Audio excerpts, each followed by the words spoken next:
समानता के मूल्यों के लिए प्रतिबद्ध विदुष बैटन फेसबुक पेज पे आप सभी का स्वागत है। आज हम बात करने जा रहे हैं राज विनायक डगवार जी की। ये पुणे में रहते हैं और कंप्यूटर इंजीनियरिंग के फाइनल ईयर के स्टूडेंट हैं। लेकिन जिस वजह से आज हम उन्हें यहाँ पे बुला रहे हैं, तो बुलाते हुए उस पहचान के साथ किसी का जाना बहुत अजीब लगता है। ऐसा लग रहा है जैसे राज विनायक डगवार द लिसनर। तो ये जो लिसनिंग है, ये एक इतनी नॉर्मल सी चीज होनी चाहिए थी एक सभ्य समाज में, लेकिन बदकिस्मती से सुनने की कला, जो एक बहुत बड़ी कला है, वो हमने विकसित की नहीं। और ये एक अलग से एक काम की तरह समय निकाल के रोज जाते हैं लोगों की बात सुनने, क्योंकि सुनना पहले भी समाज में सुनना जो जैसे सबऑर्डिनेट की तो कोई नहीं सुनता। सत्ता का, पावर का नेचर कुछ इस तरीके का रहता है कि वो अपने से कमतर जिन्हें मानती है, उनकी आवाजें बिल्कुल खो जाती हैं, उनको सुना नहीं जाता। और कोरोना ने तो बिल्कुल ही सबको अपने अपने कोनों में कैद कर दिया है। ऐसे समय में सुनना अपने आप में एक अलग से एक एक्टिविटी बन गई है कि हम जाके अनजानों को भी वो सुन रहे हैं। हम तो अपने जान पहचान वालों को या अपने लोगों को भी नहीं सुन पाते। तो आज इसकी जरूरत है, तो ये बहुत बड़ी पहचान है। पर अच्छा होता अगर ये पहचान नहीं बनती। तो राज विनायक जी, मैं आपका स्वागत करती हूँ। Thank you so much.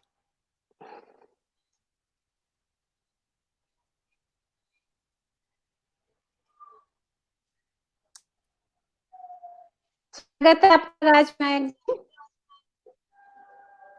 Sorry,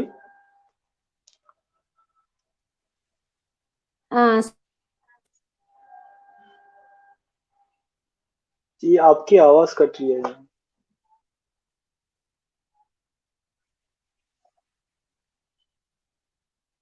hello, अगर इंटरनेट की स्पीड कम है तो फिर कुछ देखना पड़ेगा। हाँ, अभी हाँ आ जी, रही। आप सुन पा रहे हैं ना? जी अभी आ रही है। जी जी।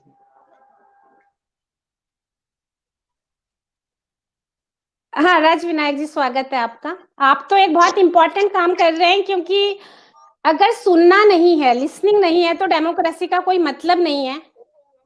और ये इसकी इतनी बेसिक चीज है। आपने इस बात को नोटिस किया कि ये हमारे समाज से गायब हो रही है और इस काम को आप कर रहे हैं।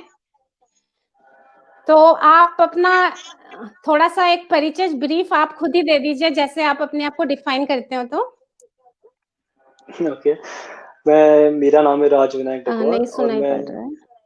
मेरी आवाज नहीं आ रही? अभी आवाज आ रही है? आवाज हाँ, आ रही है, आ रही है, आ रही है। बिल्कुल बिल्कुल अच्छे से आ रही है जी। मेरा नाम है राज विनायक डगवार और मैं फाइनल ईयर में हूँ फिलहाल। कंप्यूटर इंजीनियरिंग कर रहा हूँ और पीआईसीटी ये कॉलेज में अभी पढ़ रहा हूँ। पुणे में हूँ लास्ट 4 साल से। और वैसे मैं नागपुर का हूँ।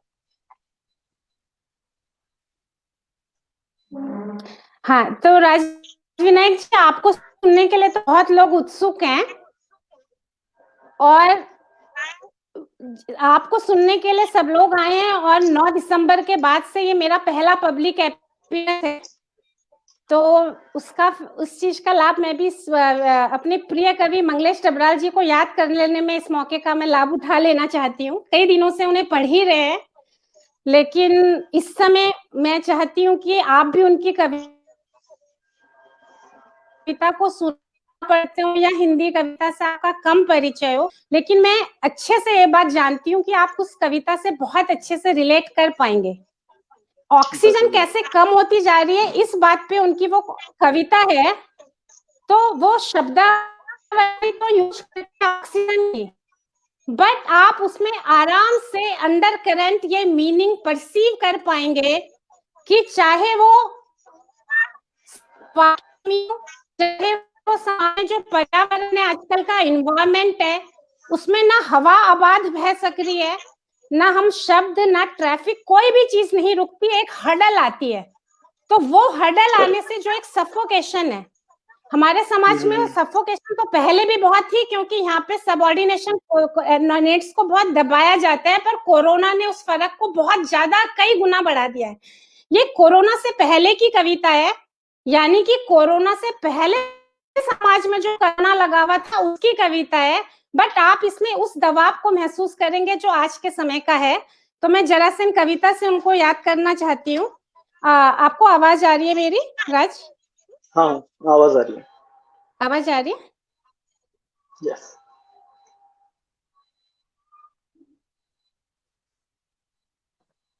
मैं किसी से ये पूछना चाह रही थी कि रोज हमें मैसेज दिखते थे, आज ये मैसेज क्यों नहीं दिख रहे? हमें मैसेज नहीं दिखेंगे? कोई बता। नीचे वो चार्ट करके एक ऑप्शन है, इनकी वहां पर कविता है घटती हुई ऑक्सीजन। नहीं, लोगों के हमें क्यों नहीं दिख रहे? वो नीचे चार्ट करके एक ऑप्शन है ना पता मैम, नहीं। उस पर आप क्लिक करेंगे तो कमेंट्स दिख सर जाएगा। पढ़ने में आता है, आपको दिख रहे हैं? हाँ जी, हाँ मुझे दिख रहे हैं।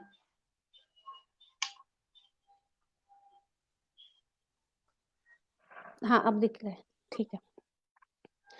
घटती हुई ऑक्सीजन अक्सर पढ़ने में आता है, दुनिया में ऑक्सीजन कम हो रही है। कभी ऐन सामने दिखाई दे जाता है कि वह कितनी तेजी से घट रही है। रास्तों पर चलता हूँ, खाना खाता हूँ, पढ़ता हूँ, सोकर उठता हूँ, तो एक लंबी जम्हाई आती है। जैसे ही किसी बंद वातानुकूलित जगह पे बैठता हूँ, उदासी का एक झोंका भीतर से बाहर आता है। एक ताकतवर आदमी के पास जाता हूँ, तत्काल ऑक्सीजन की जरूरत महसूस होती है। बढ़ रहे हैं नाइट्रोजन, सल्फर, कार्बन डाइऑक्साइड और हवा में झूलते अजनबी और चमकदार कण। बढ़ रही है घृणा, दमन, प्रतिशोध और कुछ चालू किस्म की और गर्मी स्प्रे की बोतलें और खुशबूदार फुहारें बढ़ रही हैं। अस्पतालों में दिखाई देते हैं ऑक्सीजन से भरे हुए सिलेंडर। नीम होशी में डूबते उतराते मरीजों के मुंह पे लगे हुए मास्क और उनके पानी में बुलबुले बनाती है थोड़ी सी प्राणवायु। ऐसी जगहों की तादाद बढ़ रही है जहां सांस लेना मेहनत का काम लगता है। दूरियां नहीं है, लेकिन उनके बीच निर्वात बढ़ता जा रहा है, निर्वात वैक्यूम। हर चीज ने अपना एक दड़बा बना लिया है। हर आदमी अपने दड़बे में कैद हो गया है। स्वर्ग तक उठे 4, 5, 7 सितारा चमकता शक्तियां एक लात मारती हैं और आसमान एक टुकड़ा गिर पड़ता है। गरीबों ने भी बंद कर लिए हैं अपनी झोपड़ियों के द्वार। उनकी छतें गिरने गिरने को हैं, उनके भीतर की हवा वहां दबने जा रही है। आबो हवा की फिक्र में आलीशान जहाजों में बैठे लोग जा रहे हैं एक देश से दूसरे देश। ऐसे में मुझे थोड़ी ऑक्सीजन चाहिए, वह कहाँ मिलेगी? पहाड़ तो मैं कब का छोड़ आया हूँ, और वहां भी वह सिर्फ कुछ ढलानों घाटियों के आसपास घूम रही होगी। दम साधे हुए मैं एक सत्ताधारी के पास जाता हूँ। मुझे अच्छी तरह पता है दुनिया का हाल। मुस्कुराते हुए वह कहता है, तुम्हें क्यों फिक्र पड़ी है? जब जरूरत पड़े तुम मांग सकते हो मुझसे कुछ ऑक्सीजन। तो इस कविता में कि हम कैसे अपनी छोटे छोटे कैद में हो गए हैं और ताकतवर के पास जाके इनकी हवा कम होती है। हम सब अपने सफोकेशन इस हवा में देख सकते हैं। और मैं एक पे और भी ध्यान दिलाना चाहती हूँ कि सब लोग अपनी अपनी हवा का पर्सनल इंतजाम कर ले रहे हैं। देश विदेश जा रहे हैं, ताकतवर इनसे कह रहे हैं कि तुम अपनी इंतजाम कर लो। तो जिन लोगों ने अपने पर्सनल लेवल पे अपने अपने लिए रिसोर्सेज लेने से मना कर दिया कि जो है समाज का उसके साथ ही हम बंटवारा करेंगे, तो मैं पूछना चाहती हूँ कि क्या वो ज्यादा वनरेबल नहीं हो गए हैं? हमारा सबसे पहला अटैक इस वक्त का जो है उनपे है, जो अपने लिए अलग से रिसोर्सेज करके अपने सुरक्षा के किलेबंदी नहीं कर रहे हैं, बल्कि वो समाज के साथ अपना भला चाहते हैं। और ऐसे समय में जब डर और भय और हवा की माहौल हो, तो सौंदर्य की बात करना, फूलों की बात करना भी अपने आप में एक संघर्ष है, एक प्रतिरोध है। तो मैं समझती हूँ कि जो भी सबसे कोमल और सूक्ष्म में सबसे पहला अटैक उसी पे होता है। और अगर हमारे साथ ऐसा किया जाएगा कि तुम्हें जब भी हमारी बात होती है तो किसी निगेटिव या किसी या किसी निगेटिव चीजों में बात होती है, तो हम अपना सौंदर्य और सूक्ष्म चीजों की बात करना नहीं छोड़ेंगे। हम फूलों की बात करेंगे, सौंदर्य की बात करेंगे। ये भी एक प्रतिरोध है।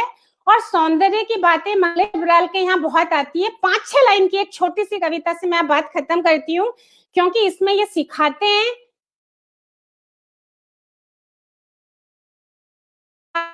कैसे बढ़ते हैं, उन्हें क्या सलूक हो आपका उसके साथ। तो फूल सबके लिए खिले हैं, हवा सबके लिए बहती है, सबको प्रिय है फूलों के बीच चलना, रुकना, दौड़ना, देर तक देखना, फूलों के साथ हवा के खेल। मैं एक फूल तोड़कर सूंघता हूँ और एक बादशाह की तस्वीर में बदल जाता हूँ। एक फूल मेरे पैर के नीचे आकर कुचल जाता है, तब मैं दिखता हूँ एक गरीब की सूरत, जिसे बादशाह के बगीचे में टहलने की मनाही है अनंत काल से। मैं समझती हूँ कि संवाद जो है वो ऑक्सीजन है समाज की, जिसे राज विनायक डगवार संभव बना रहे हैं। और फूल कुचलने वाला गरीब है, फूल को प्यार से समेटने वाला ही बादशाह है। तो इस गरीबी, इस समय हम बहुत गरीब समय में रह रहे हैं, हर कोमल चीज इस समय खतरे में है। तो ये जो बादशाह है, ये कोमल चीजों की रक्षा करने में है। तो मैं समझती हूँ कि इस समय जो भी कोमल और कमजोर को बचाने की किसी काम में जुटा है, उन्हें मैं बादशाह मानती हूँ। तो राज जी, हम आगे बढ़ते हैं आपके साथ। उम्मीद है कि आपको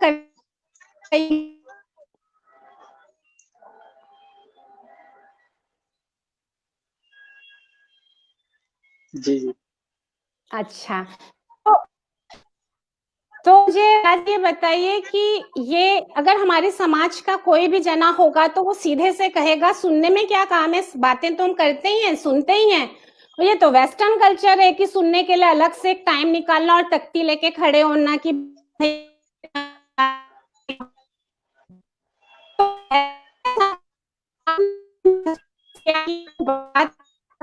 आपको सुननी चाहिए।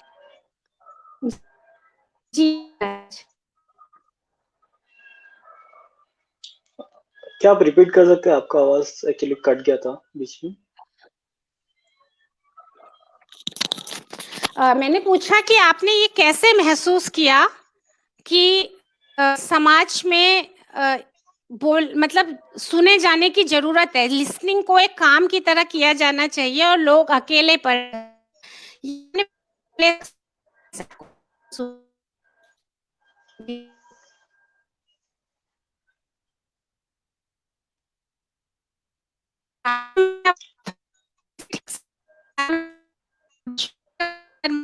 कि आवाज क्या नहीं आप आपने वो तो मेरी लगाया। आवाज आ रही है आपको?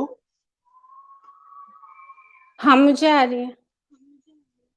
हाँ, ओके। आपका वापस आवाज बीच में कट गया था। ये सब मेरे साथ हो रहा है कि किसी और के साथ भी हो रहा है? कमेंट्स में बताओ कोई। आप लोग एक बार कोई आवाज नहीं आ रही लोग।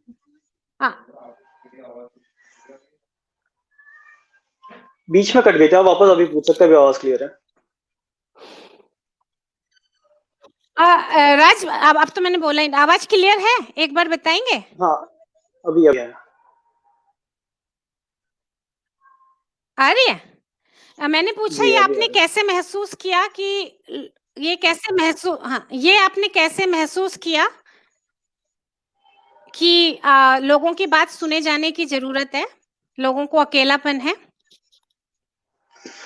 अभी हम अपने आसपास ही ऐसे देख रहे हैं कि सुसाइड, ये सेलिब्रिटी ने सुसाइड किया या फिर ये बड़े किसी बहुत बड़े इंसान ने किसी ने सुसाइड किया, ये तो सुनने में आ ही रहा है। बट अपने आसपास जितने बच्चे हैं, उन लोग ने भी ये स्टेप उठाया है। ये सुन के मुझे बहुत दुख होता है कि अपने आसपास भी इतने सारे लोग हैं जो ये गलत स्टेप लिए जा रहे हैं। तो मैंने इसके जी बारे में सोचा, यार ऐसा क्यों हो रहा है, ये लोग क्यों ऐसा करते हैं। तो उसका एक ही मेन रीजन, एक छोटा सा रीजन, कि वो अपने दिल की बात किसी से शेयर नहीं करते, कुछ अपने दिल की बात किसी को बताते नहीं है, वो अपने अंदर ही अंदर रख के दबे दबे से रहते हैं।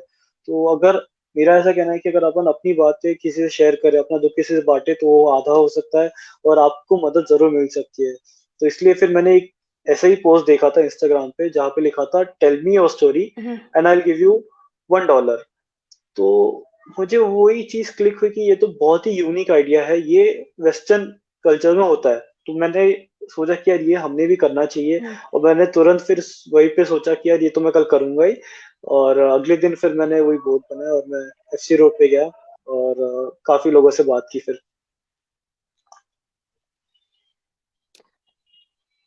तो ये तो क्वेश्चन रजनी नेगी जी ने जो पूछा उसका जवाब तो उनको अब मिल गया होगा। वो भी सेम क्वेश्चन पूछ रही थी। राज, अगर आपको बीच में मेरी आवाज ना आए तो आप मैसेज में आपका ध्यान है, आप उनमें से भी किसी का जवाब देना शुरू कर सकते हैं, है ना, क्योंकि हमें जरूर आपस में एक दूसरे की आवाज नहीं आने में काफी टाइम इधर। हाँ, तो आपने जब ये शुरू किया तो कैसे आपको रिस्पॉन्सेज मिले? जैसे आप मुझे शुरू के 2-4 दिन में से कोई ऐसे बता सकते हैं कि आप गए तो लोगों ने अप्रोच किया, नहीं किया, कितना उन्होंने आपका वेलकम किया, एक कैसा अनुभव रहा आपका शुरुआती यात्रा में? जी शुरुआत का जो मेरा फर्स्ट डे था, उस टाइम तो मैं खुद ही बहुत डरा हुआ था कि लोग आएंगे या नहीं, लोग रिस्पॉन्स करेंगे या नहीं, लोग बातें शेयर करेंगे जी या नहीं। बट जब मैं बूट पकड़े खड़ा था, तो बहुत से लोग देखे, बहुत से लोग उसमें से चले गए देख के कि यार ये कुछ कुछ होगा, कुछ एनजीओ से रिलेटेड होगा या फिर कुछ होगा। बट फिर बहुत से लोग, जिन लोगों को सही में जरूरत थी, वो आके जी रुके, वो अपनी कहानियां मुझे बताने लगे कि हाँ राज, कि मैं अपनी कहानी बताऊंगा, मुझे $10 नहीं चाहिए, बट तुम मुझे सुन लो। तो फिर ऐसे सुनने सुनने में, लाइक, उन लोग जब अपनी बातें शेयर करने लगे, रोने लगे, उनको जो भी आंखों से आंसू आ जाते हैं ना, तो उनका भी मन हल्का हो जाता है कि अंदर की जितनी भी दुख है सब बाहर आ जाते हैं एक एक एक फॉर्म में। तो फिर पहले कुछ दिनों में तो काफी अच्छा रिस्पांस था, बिकॉज मुझे एक्सपेक्टेड नहीं था कि लोग रुकेंगे, लोग बात करेंगे। बट हाँ, लोगों का बहुत सही सपोर्ट था, और अच्छा लगा कि लोग सपोर्ट करें। और पहले दिन का मैं एक दूसरे दिन का किस्सा मैं आपको बताना चाहूंगा कि एक लड़का आता है मेरे पास और मुझसे नॉर्मली बात करता है, जी अपनी जी हाँ प्रॉब्लम शेयर करता है। और प्रॉब्लम शेयर करते हैं हम लोग, कम से कम 1-1.5 घंटा हमने बात की होगी वहां पे। और उसके बाद जाते वक्त वो मुझे बताता है कि राज, अगर मैंने आपसे बात नहीं की होती तो मैं घर जाके क्या करता मुझे नहीं पता।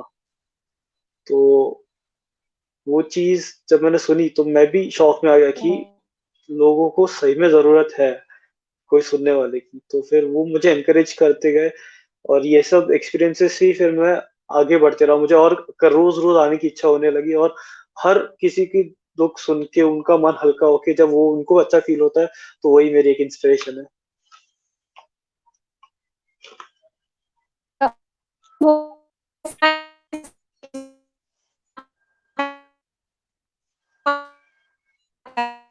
ये आपकी आवाज नहीं आ रही है दीदी।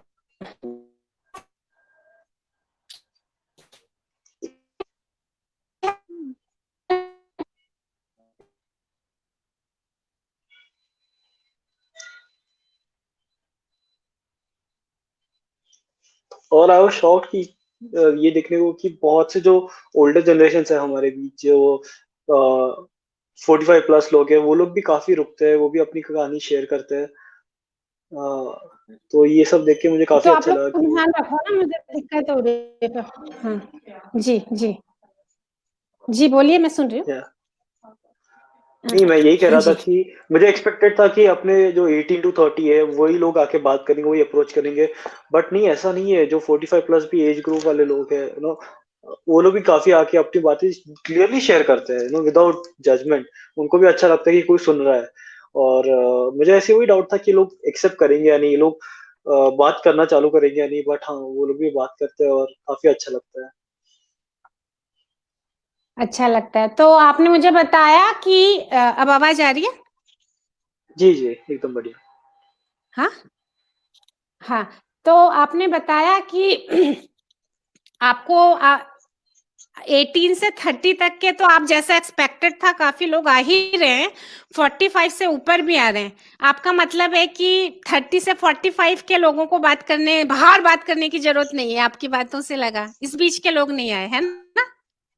नहीं नहीं आए ऐसा नहीं, बट हाँ वही तो थोड़े से वो इतने नहीं रुकते। हाँ हाँ, ज्यादा देर नहीं रुकते।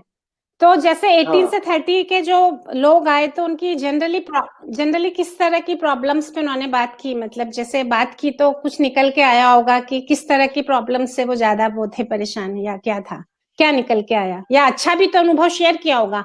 आपने तो लिखा है कि आपने लिखा है कि सिर्फ आपको मतलब आप स्टोरी सुनोगे और 10 रुपए पे करोगे इसके लिए, तो अच्छी बुरी जैसी भी है उनके पास, तो कुछ लोग तो खुशियां भी शेयर करते होंगे, है ना?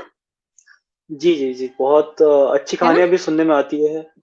और लाइक कि हाँ हाँ तो अच्छी कहानी भी बहुत हम्म, रहती है। जैसे हम्म, बहुत लोग अपने बचपन के किस्से सुनाते हैं कि हमने ये किया था, मैंने हमने भाइयों के साथ ऐसे मस्ती की थी, हमने उसको लॉक कर दिया था और भूल गए थे। ये ऐसे बहुत सारे किस्से सुनाई पड़ते हैं।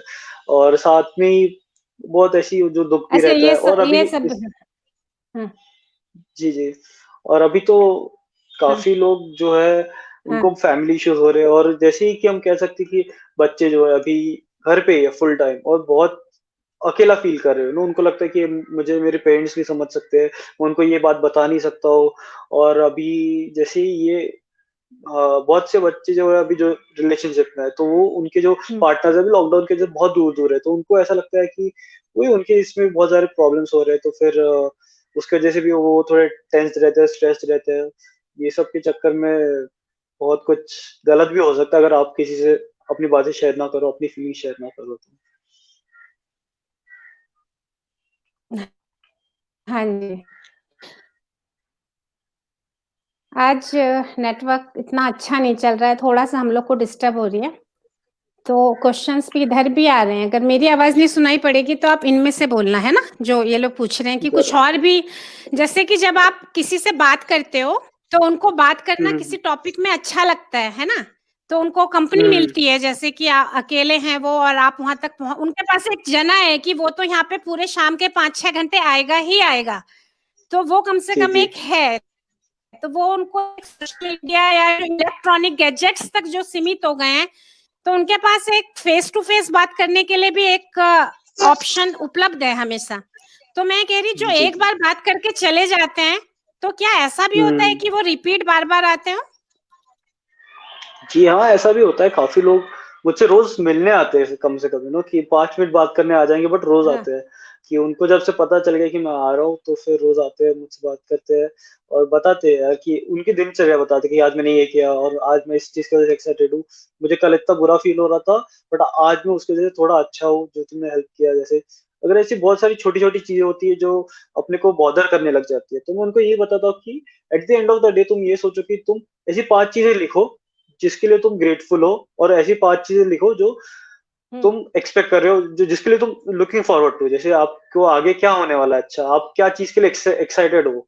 तो ऐसे जब अपन छोटी-छोटी हम्म। छोटी कोई भी कैसी भी छोटी चीज़ हो, उसको अगर अपन लिख देते हैं, तो उससे अपने को भी एक एनकरेजमेंट मिलती है कि हाँ, I am excited for this, कि मैं ये करने में मुझे खुशी होगी। तो that gives hope and that gives encouragement. ऐसे काफ़ी लोग आते हैं मुझसे रोज़-रोज़, मतलब ऐसे हाँ 2-3 लोग तो हैं जो तो मुझसे आज तक रेगुलरली मिलने आए हैं। और जिस दिन समझो एक दिन मैं नहीं आया, कुछ एग्ज़ाम है, कुछ है, तो फिर वो मुझे मैसेज करते हैं, "आज मैं तुम्हें मिलने आया था और तुम दिखे नहीं।" अच्छा, ऐसे भी लोग हैं कि जो आपसे जी, मिलने जी। आए हो और आप उन्हें दिखे नहीं, तो उनके पास यही ऑप्शन होता है कि वो आपको वहीं पे मिल सकते हैं, या फिर उनके पास आपके नंबर भी होते हैं? अभी तो अगर आपको कुछ भी नंबर लाइक भी किसी को भी होते हैं बात आपके करनी है, पास उनके? तो मैं उनको इंस्टाग्राम आईडी दे देता हूँ अपनी, और वहाँ पे आप मुझे मैसेज भेज सकते हो और मैसेज में हम लोग टेक्स्ट करके बात कर सकते हैं। अच्छा, फेसबुक पे भी बहुत लोग के तो मैसेज अगर आते हैं। आपको यहाँ पे भी लिसनर्स को इनकेस बताना हो तो यहाँ पे भी बता सकते हो, है ना? आप यहाँ पे भी लिसनर को चाहें तो बता दीजिएगा कि आपको कहाँ वो कांटेक्ट कर सकते हैं। अभी आपकी स्क्रीन पे जो क्वेश्चन दिख रहा है, आप उसका जवाब दे दीजिए अभी। राज टगवाजी, even we want to know who inspire you to lend ears for others. ये ना? हाँ हेलो। जी हाँ।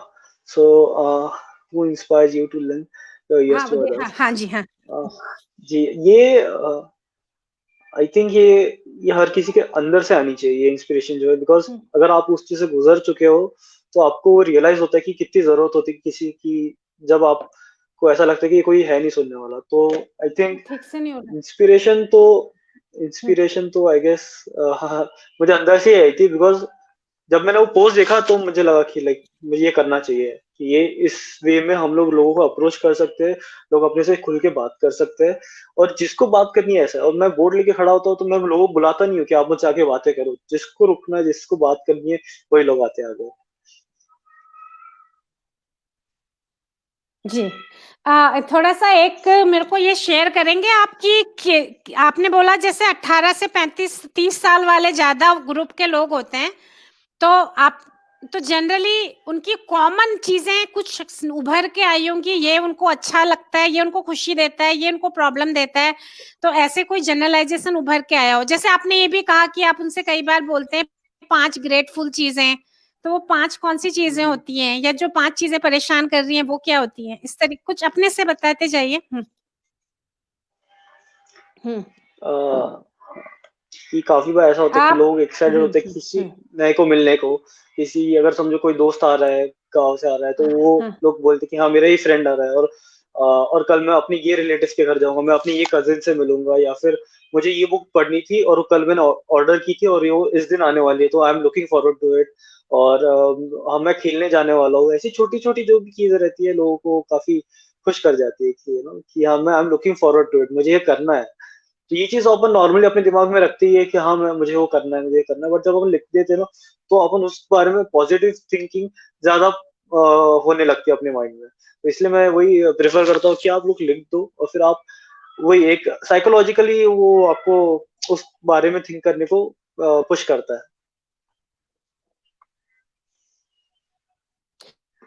हाँ, तो आप बीच-बीच में आपको मेरी आवाज़ गड़बड़ भी हो रही है, तो अभी आप मुझे एक ये वाला क्वेश्चन का जवाब दे दीजिए कि जो लोग आपके पास युवा लोग आता है, जो यूथ आता है, उनकी कॉमन प्रॉब्लम्स कौन-सी आती हैं? उसके बाद फिर आप हरिमोहन शर्मा सर जी का जवाब दीजिएगा, हाँ? ठीक है, हुँ। जी। कॉमन प्रॉब्लम अभी आ रही है आवाज़? इस हाँ। जी, जी, आवाज़ आ रही है। तो कॉमन हाँ। प्रॉब्लम ऐसी आ रही है कि बहुत लोग की जी, जॉब जी। छूट गया है। वो तो बहुत हाँ, बहुत कॉमन हो गया है, बिकॉज़ बहुत लोगों को डर है कि मेरा जॉब हाँ, छूट जाएगा, बहुत लोगों की सैलरीज़ कम हो चुकी है। तो एक कह सकते हैं जॉब को रिलेटेड बहुत ज़्यादा प्रॉब्लम आ रही है बिकॉज़ ऑफ लॉकडाउन, जो जो लोग 6 महीने घर पे बैठ चुके थे, या फिर ऐसा भी हो गया कि जो लोग जॉइन करने वाले थे बट उनको जॉइनिंग लेटर ही नहीं आया, बिकॉज़ कंपनी अभी अफोर्ड नहीं कर पा रही है। तो ये भी बहुत प्रॉब्लम चल रहा है। इसलिए लोगों को ऐसा लगता है, और उसके बाद लोग अभी नया ट्राई करने जाएँगे तो फिर वापस स्टार्ट से पढ़ना पड़ेगा। तो लोगों को वो एक चीज़ बहुत जो वर्किंग कैटेगरी के लोग हैं उनको ये प्रॉब्लम ज़रूर आ रही है, और रिलेशनशिप प्रॉब्लम तो बहुत है, फैमिली इश्यूज़ भी है। ये 3 चीज़ें तो बहुत कॉमन है अभी, जो लोग फेस कर रहे हैं। एक तो जॉब की, एक फैमिली इश्यूज़ और रिलेशनशिप प्रॉब्लम, तीसरा क्या जो भी उनके बताया? पार्टनर होते हैं, रिलेशनशिप प्रॉब्लम जो रिलेशनशिप अच्छा उनके जी, हाँ, पार्टनर्स के साथ जो भी। तो जैसे जॉब की प्रॉब्लम हाँ, तो जैसे जॉब की प्रॉब्लम आती है तो फिर वो जॉब की जब प्रॉब्लम आती है तो वो आपके साथ बात करके क्या मतलब जैसे जॉब की प्रॉब्लम में आप क्या बोलते हैं फिर उनसे? वो आपसे क्या शेयर करते हैं तो आपका क्या जवाब आप क्या बोलते हैं? फिर सिर्फ़ सुनने से भी उनको काफ़ी कुछ राहत मिल जाती होगी ना? मेरा कहने का हाँ, मतलब है वो कि हम सॉल्व तो कर नहीं सकते, लेकिन उन ज़रूर, ज़रूर। हाँ, तो जैसे जैसे अभी मैं बहुत लोगों से उनसे मिलता हूँ, तो इसमें ये ऐसे हरि भी लोग हुँ, हुँ, हाँ, तो ऐसे भी लोग होते हैं जो हुँ। कुछ एचआर्स होते हैं जिनको रिक्रूट करना होता है। तो ऐसे मुझे है कुछ लोग मिले जो they are looking for people. तो वो लोग बोलते हैं अगर आपके पास ऐसा कोई इंसान आए जो जिसको जॉब चाहिए, तो आप उनको मेरा नंबर दे दीजिएगा, या फिर मुझे उनका नंबर फॉरवर्ड कर दीजिएगा, हम लोग बात करेंगे। और हमारे वजह से किसी की हेल्प हो जाए तो वो भी अच्छा है, और उनको भी रिक्रूट करना होता है। तो अगर कोई ऐसा आता है जिसको जॉब नहीं मिल रहा है, जो जॉब ढूँढ रहा है, तो बेसिक क्वालिफ़िकेशंस तो चाहिए उन लोग को। तो फिर मैं उनको उनका नंबर उनको रेफर करता हूँ, अगर आपको कुछ भी हो तो आप इनसे कांटेक्ट कर सकते हैं। तो ऐसे अगर मेरे हिसाब से थोड़ी भी अगर हेल्प हो जाए तो अच्छा है ना।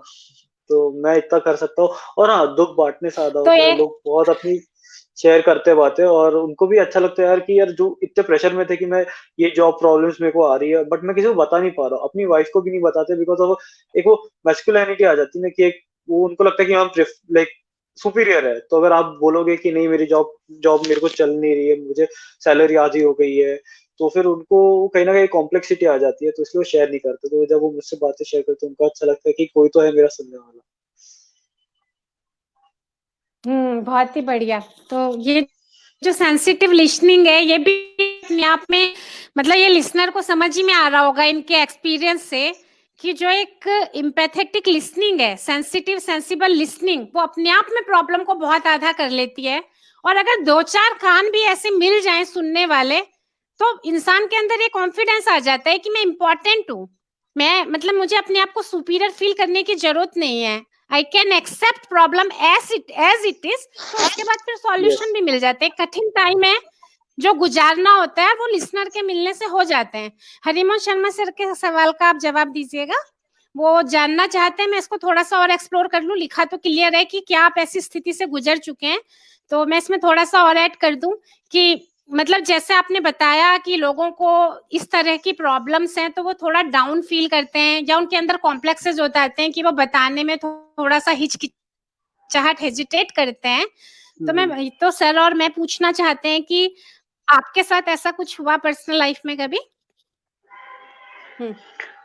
जी हाँ, एक फेज था कि मेरी लाइफ में भी इश्यूज थे, हर किसी के लाइफ में इश्यूज होते हैं, जो ये ना व्यक्त करने से डरते लोगों को। और फिर यही सब जब छोटी छोटी बातें अपने सोचते रहते हैं, उस बारे में बार बार सोचने लग जाते हैं, तो फिर मेरे केस में ऐसा हुआ था कि एक ट्रेन ऑफ थॉट्स चालू रहती थी, लेकिन मैं उसी के बारे में सोचता रहता था कि उसके बाद क्या होगा, ये क्या होगा, वो क्या होगा। तो इसके वजह से ना मुझे नींद नहीं आती थी, लाइक बहुत, मैं रात भर सो नहीं पाता था। और अगर मैं रात भर नहीं सो पा रहा हूँ तो फिर मैं दिन में लेट उठता था, तो उसके वजह से तो कॉलेज पे भी अफेक्ट हो रहा था। तो ये चीज बहुत ज्यादा हो रही थी, एक लाइन मतलब बार बार हो रही थी। तो फिर मेरे टीचर्स ने भी नोटिस किया कि समथिंग इज डाउन, ये लाइक ये इज अ गुड स्टूडेंट, और ये अचानक से ऐसे क्या हो रहा है इसके साथ। तो फिर उन्होंने मुझे सजेस्ट किया कि आप साइकेट्रिस्ट को देखो। हम अपने कॉलेज में एक इन हाउस साइकेट्रिस्ट आती है, आप उनसे बात करो, बस 5-10 मिनट बात करो, और अगर आपको अच्छा लगता है तो फिर वो आपको कुछ हेल्प कर पाएंगे। तो फिर मैं बोला ठीक है, अगर बात ही करनी है तो अपन जा सकते हैं। तो फिर मैं उनके पास गया, उनको मैंने बताया कि मेरे साथ क्या प्रॉब्लम्स हो रही है, मुझे क्या लग रहा है, और मैं क्यों ये सब मेरे साथ क्या क्या हो रहा है।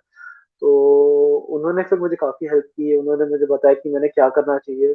जैसे समझो जब नींद नहीं आती रात भर, यू कैनॉट स्लीप, ऐसा जब वो वो अब उसका एक अल्टरनेटिव ऐसा है कि आप आपकी बॉडी को थका सकते हो, जैसे एक्सरसाइज करना चाहिए, साइकिलिंग, वॉकिंग, जितना आपसे हो सके। और रात को सोने से पहले नहा लो, उससे बॉडी रिलैक्स हो जाती है, एक वो स्टेट में चली जाती है कि आप नींद आ सकती है। तो ऐसे कर करके मैं उनके जितने भी उन्होंने मुझे टिप्स दी थे उसको फॉलो करते गया, और फिर वहां से मेरा स्लीप रूटीन भी सही होने लगा। और जो मुझे जिस जो फेज में मैं जा रहा था, जो मैं ज्यादा ओवर थिंक करने लगता था, और फिर छोटी सी बात होती है, अपन उसको थिंक करते करते, ओवर थिंक करते करते इतने गंदे फेज में चले जाते हैं कि यार वैसा हो सकता है, जो इतनी सी बात होती है उसको इतना बड़ा बना देते हैं। तो ये सब ना हो, उसके लिए एक उन्होंने मुझे बहुत सपोर्ट किया था और गाइड किया था, और इसलिए मैं उससे बाहर आ चुका हूँ अभी।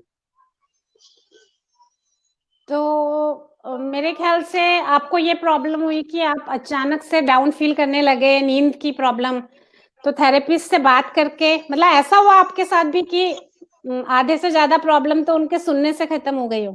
ये भी हुआ, और थोड़े जी टिप्स भी उन्होंने जी जी। बताए, है ना? हाँ, क्योंकि क्योंकि ये सब बातें होती है ऐसे, अपने को लगता है अपनी किसी से शेयर नहीं कर सकते ना। मेरे साथ भी वही हुआ था, मुझे लगता था मैं दोस्तों को बताऊंगा वो क्या समझेंगे, और वो मजाक उड़ाएंगे या समझेंगे नहीं। तो इसलिए मैं उनको बताता ही नहीं था। मैं अपना ये अपन सोचते भी नहीं किसी को बताने को।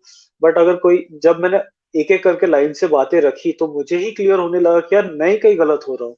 और जब वो अपन बातें एक एक करके आगे रखते, तो अपने को समझ में आता है कि यार इसमें तो मैं ही समझ सकता हूँ कि मुझे क्या करना चाहिए। बट वो एक पर्सपेक्टिव चेंज हो जाता है जब उनसे बात करते, वो अपने को गाइड करते कि आप इसको, आप क्या कर सकते हो, मतलब आपको क्या लगता है आप क्या कर सकते हो ऐसी सिचुएशन में। तो आंसर्स अपने ही पास होते हैं, बट वो अपने को वो आंसर्स देखने में हेल्प करते हैं। तो आई थिंक कि अगर आपको भी अगर कुछ ऐसी प्रॉब्लम्स हो, किसी को भी जो लिसनर्स है हमारे, उनको कुछ प्रॉब्लम्स हो, तो आपने सीरियसली थेरेपिस्ट के पास जाना चाहिए। अगर आपको सीरियसली लग रहा है कि आप डिप्रेशन में जा रहे हो धीरे-धीरे, तो आप प्लीज़ उनसे बात करो और अपना जितना भी है उनको एक्सप्लेन करो कि आप क्या चीज़ से गुज़र रहे हो। और मैंने काफ़ी ऐसी भी प्रॉब्लम सुनी है कि अ, थोड़ा हरास किया गया है किसी को और उसकी वजह से बचपन से जो स्कार्स हो जाते हैं, उसकी वजह से लेटर ऑन लाइफ में ट्रस्ट इश्यूज़ होते हैं, बहुत ज़्यादा इश्यूज़ होने लगते हैं। तो इन सब चीज़ों में आप जब थेरेपिस्ट से बात करोगे, वो आपको बहुत अच्छे से गाइड करेंगे उस इश्यूज़ को बैटल करने में।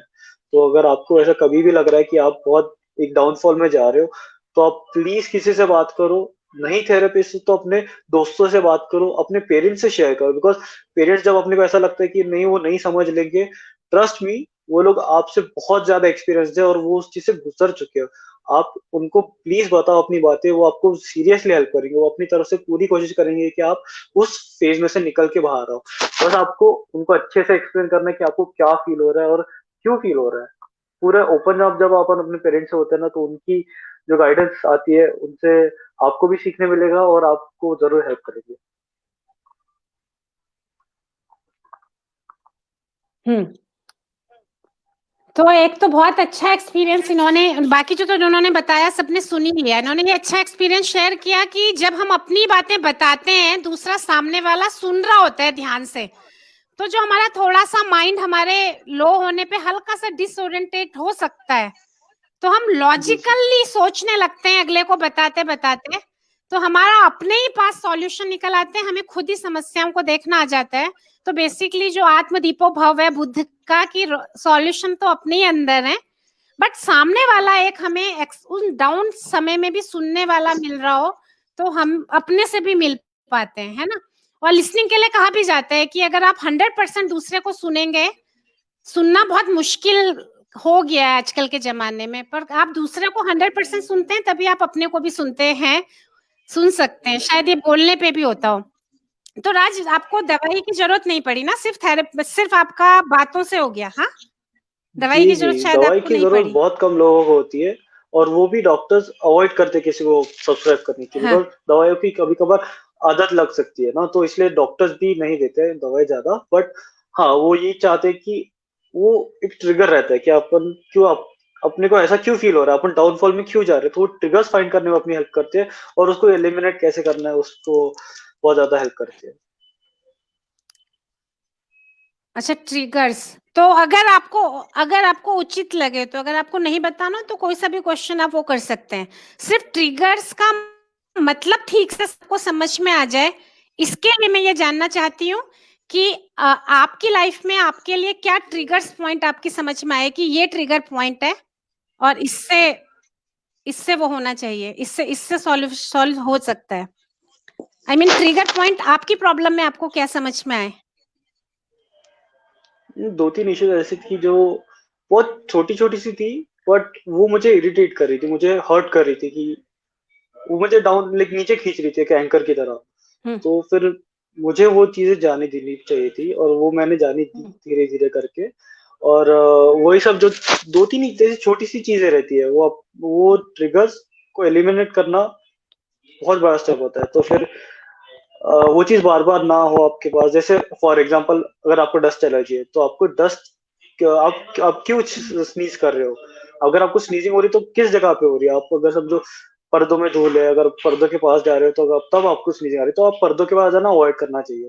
तो यही सब जो छोटी-छोटी ट्रिगर होती है, तो यही आप लोगों को फाइंड आउट करनी होती है। बट इसमें प्रोफेशनल हेल्प हुँ, ज़रूरत लगती है बिकॉज़ अगर मैं भी आप हुँ। मुझसे बात करोगे, तो मैं उस ट्रिगर फाइंड आउट करने में इतना प्रोफेशनली एक्सपर्ट नहीं होऊँगा जितना एक साइकोलॉजिस्ट या थेरेपिस्ट, मदद साइकियाट्रिस्ट हो सकते हैं।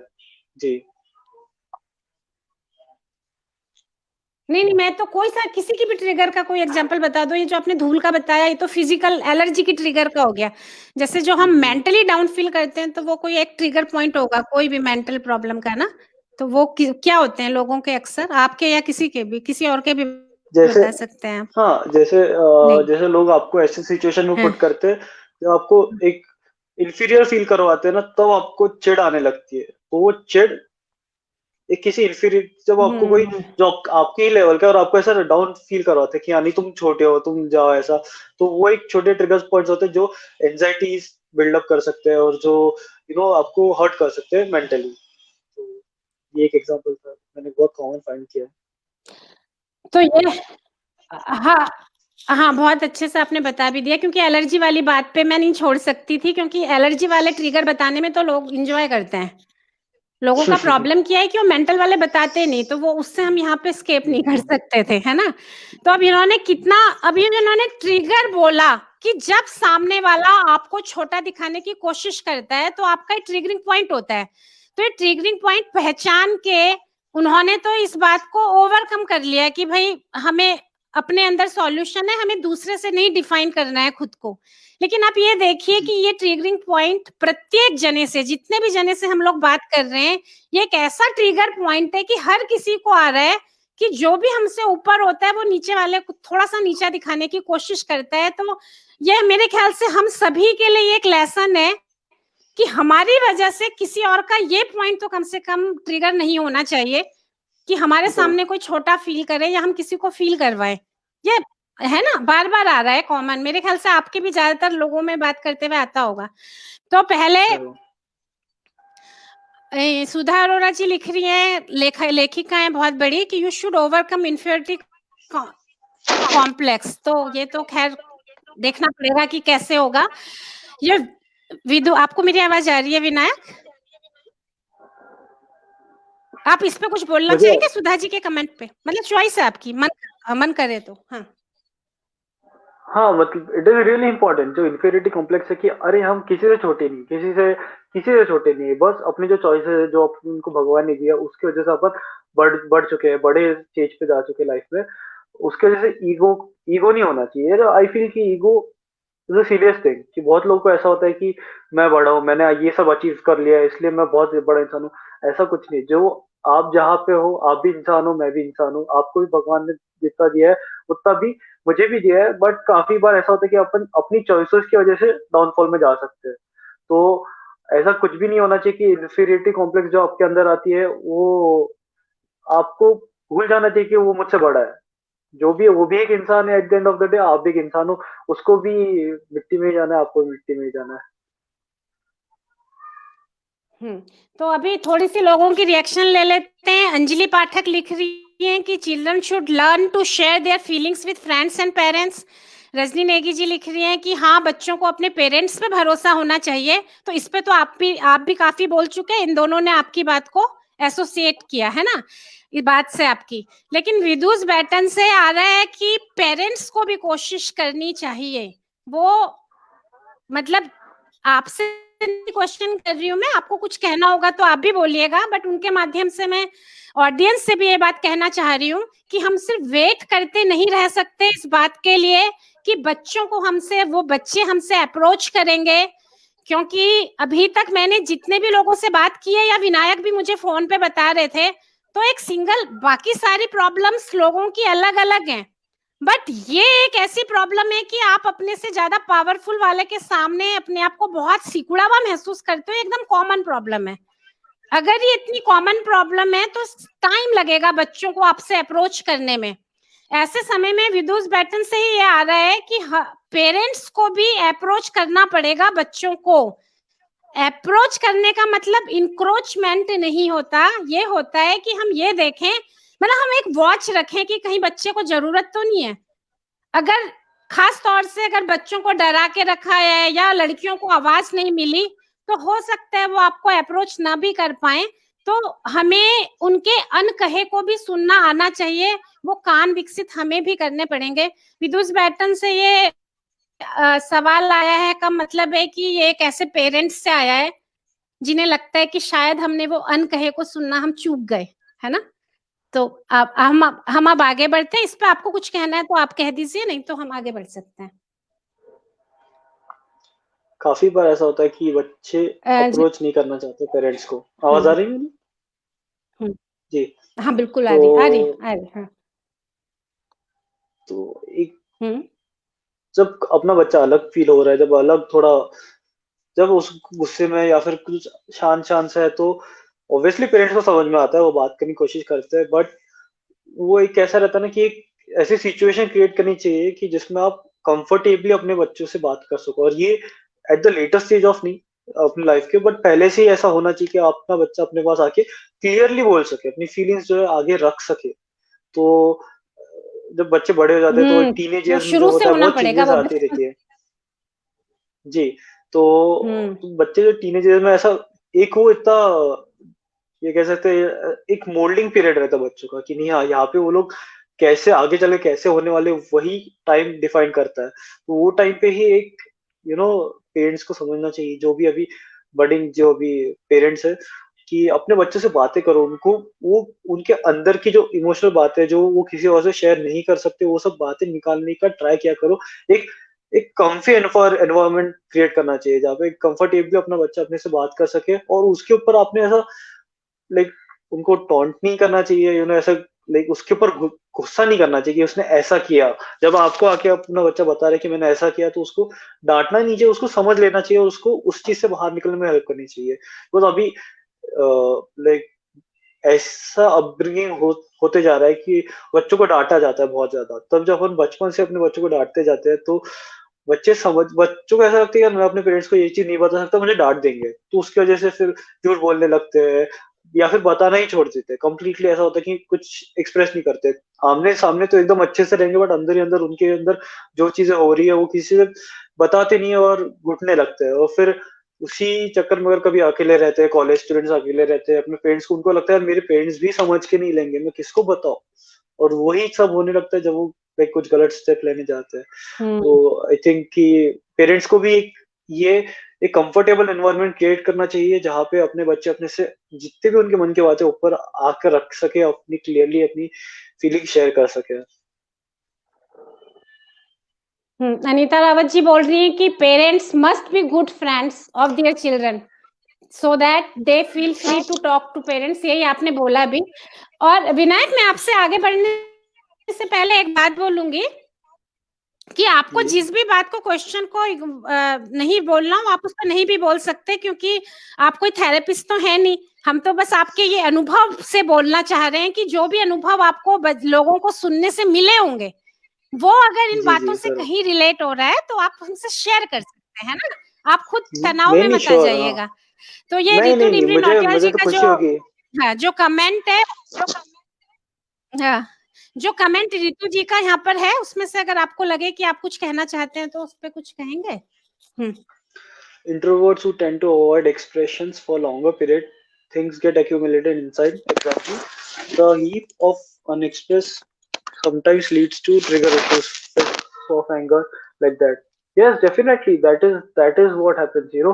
Introverts are not born introverts. I feel because they are उनको ऐसे सिचुएशन में डाला जाता है कि वो बचपन से बात करना चालू नहीं करते।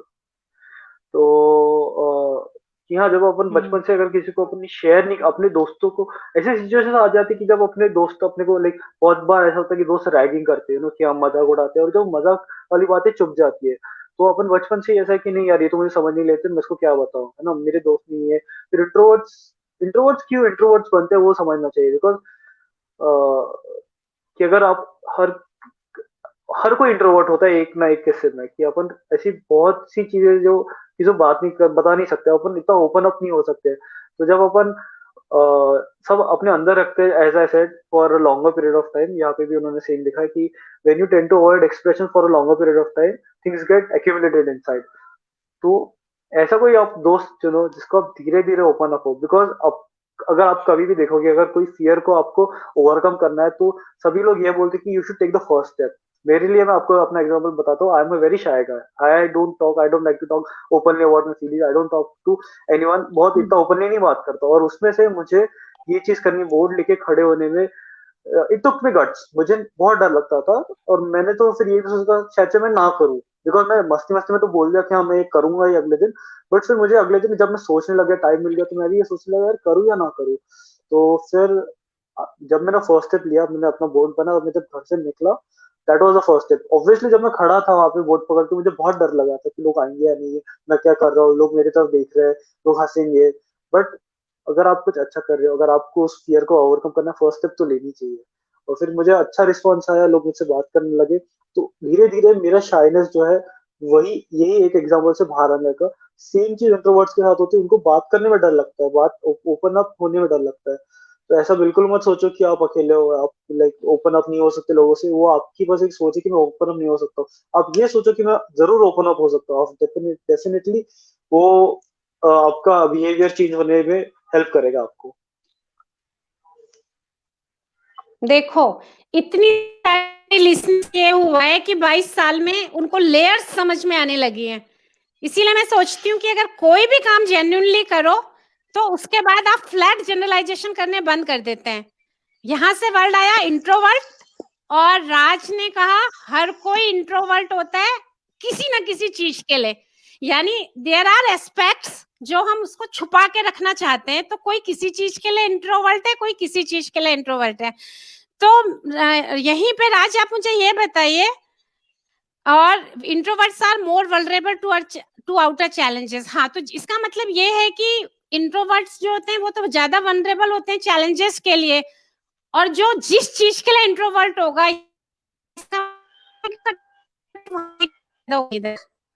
ऐसा ही है ना राज? आवाज नहीं आ रही है जो मेरी? जिस चीज के लिए बीच में 1 सेकंड के लिए कट गई, जो जिस चीज के लिए इंट्रोवर्ट होता है उसके आगे।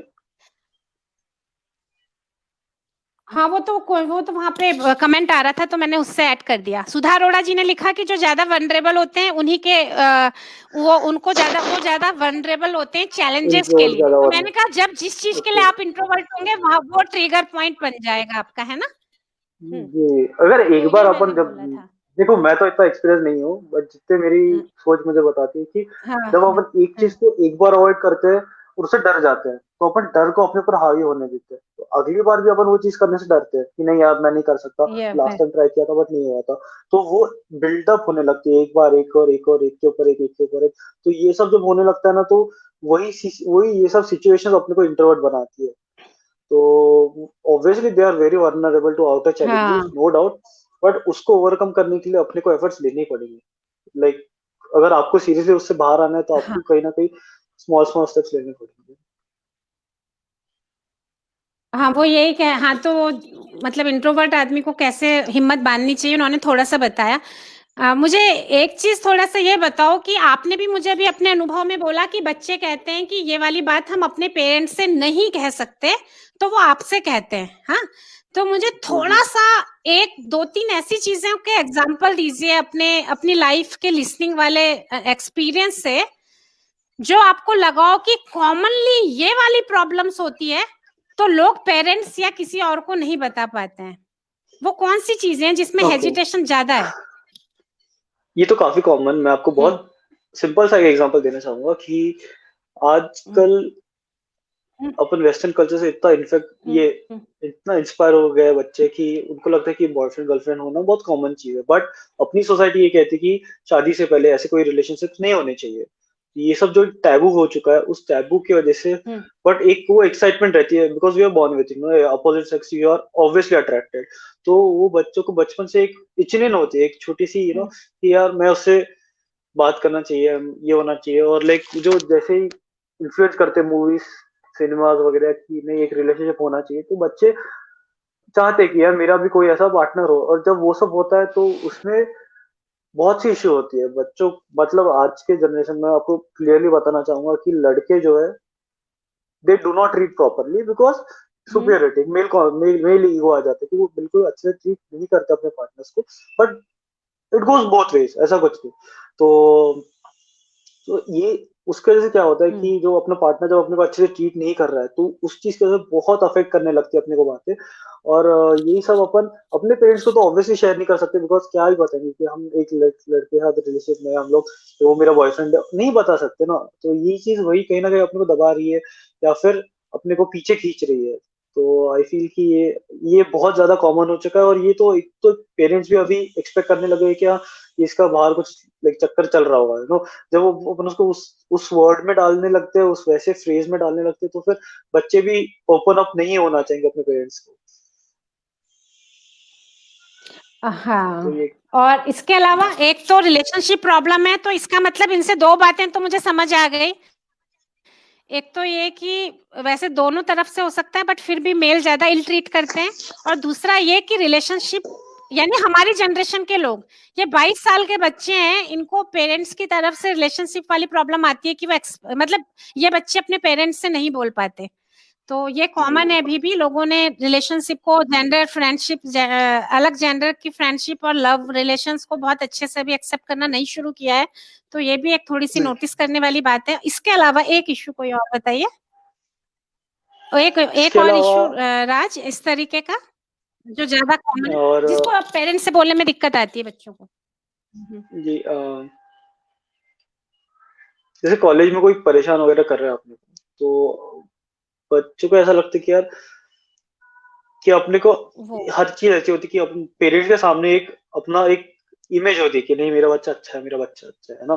और अगर कुछ ऐसे, मैंने अपनी एग्जांपल नहीं, मैं किसी और के एग्जांपल बता रहा हूँ, ऐसे कि बहुत बार ऐसा होता है कि वो कॉलेज में उनको नहीं होता, लाइक लोग उनको एक्सेप्ट नहीं करते, लोग उनका मजाक उड़ाया करते हैं। तो एक ना एक ग्रुप बन जाता है बच्चों का जो अलग अलग बैठने लग जाते हैं, थोड़ा अलग बिहेव करने लग जाते हैं।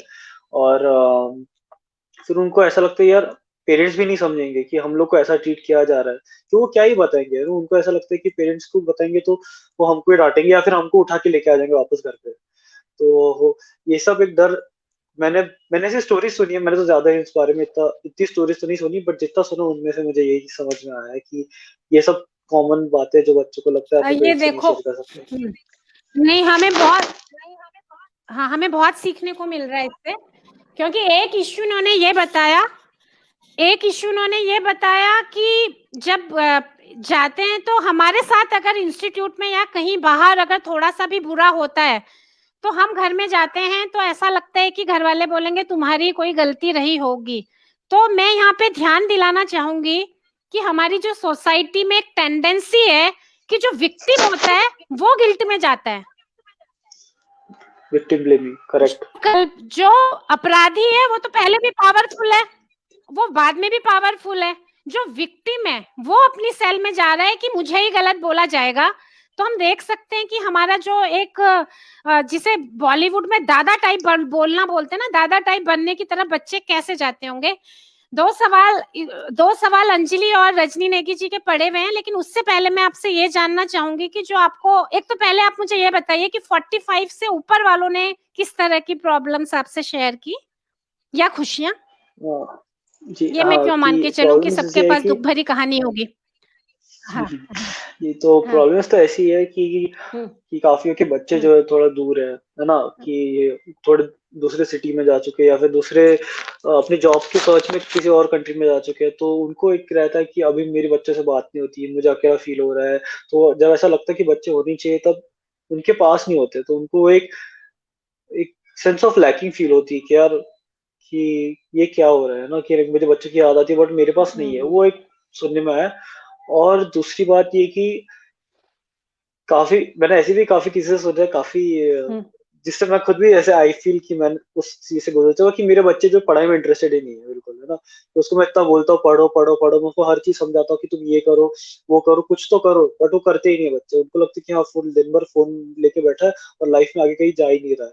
तो ये चीज तो काफी कॉमन मैंने सुनने में आई है कि ये उनको ऐसा लगता है कि मैं अपने बच्चे को समझाने के लिए क्या करूँ। और तो ये ये था एक समझना, समझाने के लिए, समझने के लिए नहीं। हाँ, हाँ समझाने के लिए क्या करूँ कि विनायक, पढ़ाई कर आगे लग। पेरेंट्स जी बोलते हैं जी बच्चों को समझाने के लिए क्या करूं, ये जी। नहीं पूछते कि समझने के लिए क्या करूं। नहीं हाँ ये नहीं नहीं तो उसको पढ़ाई करनी है कि मैं उसको किस तरीके से समझाऊं कि तुमने पढ़ना चाहिए, कि सीरियसली लेना चाहिए, अपनी करियर पे फोकस करना चाहिए। क्योंकि अभी लॉकडाउन में कैसे बच्चे के दिन भर घर में रहते हैं, सब ऑनलाइन हो चुका है, तो क्लासेस खत्म, उसके बाद फोन लेके बैठेंगे, टाइम पास करेंगे, पढ़ाई नहीं करेंगे। तो अभी वो तो उस तो उनको ऐसा लगता है कि मेरे बच्चे डाउनफॉल में ही जा रहे हो, लाइक बिल्कुल कुछ सही नहीं करेंगे।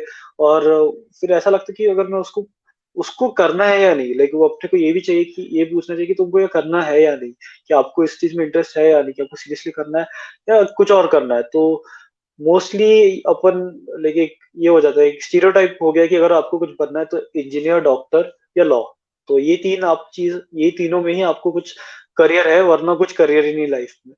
बट अभी इतने ऑप्शंस खुल चुके हैं बाय गॉड्स ग्रेस कि आप लोग कोई भी चीज, फैशन डिजाइनिंग हो, कुछ भी हो, आप उसमें बहुत आगे बढ़ सकते हो, एक प्लेटफॉर्म आ चुका है।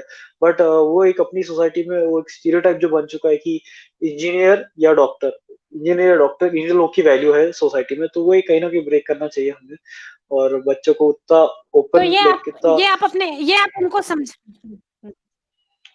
जी जी, आप क्या कह रहे थे? तो ये आप उन्हें समझा पाते हैं पेरेंट्स को? मैं ये पूछ रही थी कि फिर ये आप उन्हें समझा पाते हैं कि आप बच्चों को समझाओ मत, उन्हें समझने की भी कोशिश करो। ये आपसे बात करके जी जी शायद जी उनकी समझ में आता होगा, है ना? जी जी, हाँ, कि हाँ, बहुत बार तो ऐसा ये होता है अंजलि कि पाठक का क्वेश्चन था, कुछ रिलेट कहना है? हम्म, हाँ, उस हम्म, पे आते हैं अपन बाद में। ओके, सो इसमें ये लाइक उसके पहला क्वेश्चन जो आपका था हम्म, कि बच्चे पेरेंट्स जो समझ के लेते हैं या नहीं, तो उनको हम्म, जब मैं समझाने जाता हूँ कि आपके बच्चों को करना क्या है लाइफ में, एक्चुअली क्या करना है, आप उनके साथ बैठो, उनको बात करो, उनसे आप नोट डाउन करवा लो उनके प्रोज एंड कॉन्स। बहुत ही कॉमन एक एनालिसिस, स्वॉट analysis, strength, weakness, opportunities and threats. उस पे आप एक छोटा सा टेबल बनाओ, आपको आपकी लाइफ में उसको क्या इंटरेस्ट है, उसके ऊपर आपको एक सोल्यूशन जरूर मिल जाएगा कि उसको किस चीज में आगे बढ़ना चाहिए। तो उनको ये सजेस्ट करता हूँ, बट हाँ, काफी लाइक वो रिलेक्टेंट हो गए कि नहीं, अगर बनना है तो इंजीनियरिंग ही करनी है, उसमें आपको जो फील्ड चूज करनी है आप करो, बट इंजीनियरिंग ही करनी है या फिर डॉक्टर ही बनना है। तो वो एक स्टीरियोटाइप ब्रेक करने की मैं कोशिश करता हूँ, उनको एक पर्सपेक्टिव चेंज करने की कोशिश करता हूँ कि आपने एक्सेप्ट करना चाहिए, बिकॉज अभी बाकी और भी फील्ड्स है, इवन डांसिंग, सिंगिंग में स्कोप बहुत बढ़ता जा रहा है, बट उसको अपॉर्चुनिटीज नहीं मिल, लाइक वो बच्चों को करने की छूट नहीं दी जा रही है। तो ये पेरेंट्स को समझना चाहिए आज के दिन। पेरेंट्स हैं बहुत सारे हैं, वो उनको समझ में आया होगा। खलील जिब्रान की एक बात याद आ गई मुझे यहाँ पे कि आपके बच्चे आपके थ्रू आते हैं, वो आपके कोई पोजीशन नहीं है, मतलब कि और जरूर। जहां उन्होंने जाना है जिस भविष्य में, वहां पे तो आप होंगे भी नहीं, तो उनको अपने हिसाब से करने की आजादी होनी चाहिए। ये अंजलि पाठक के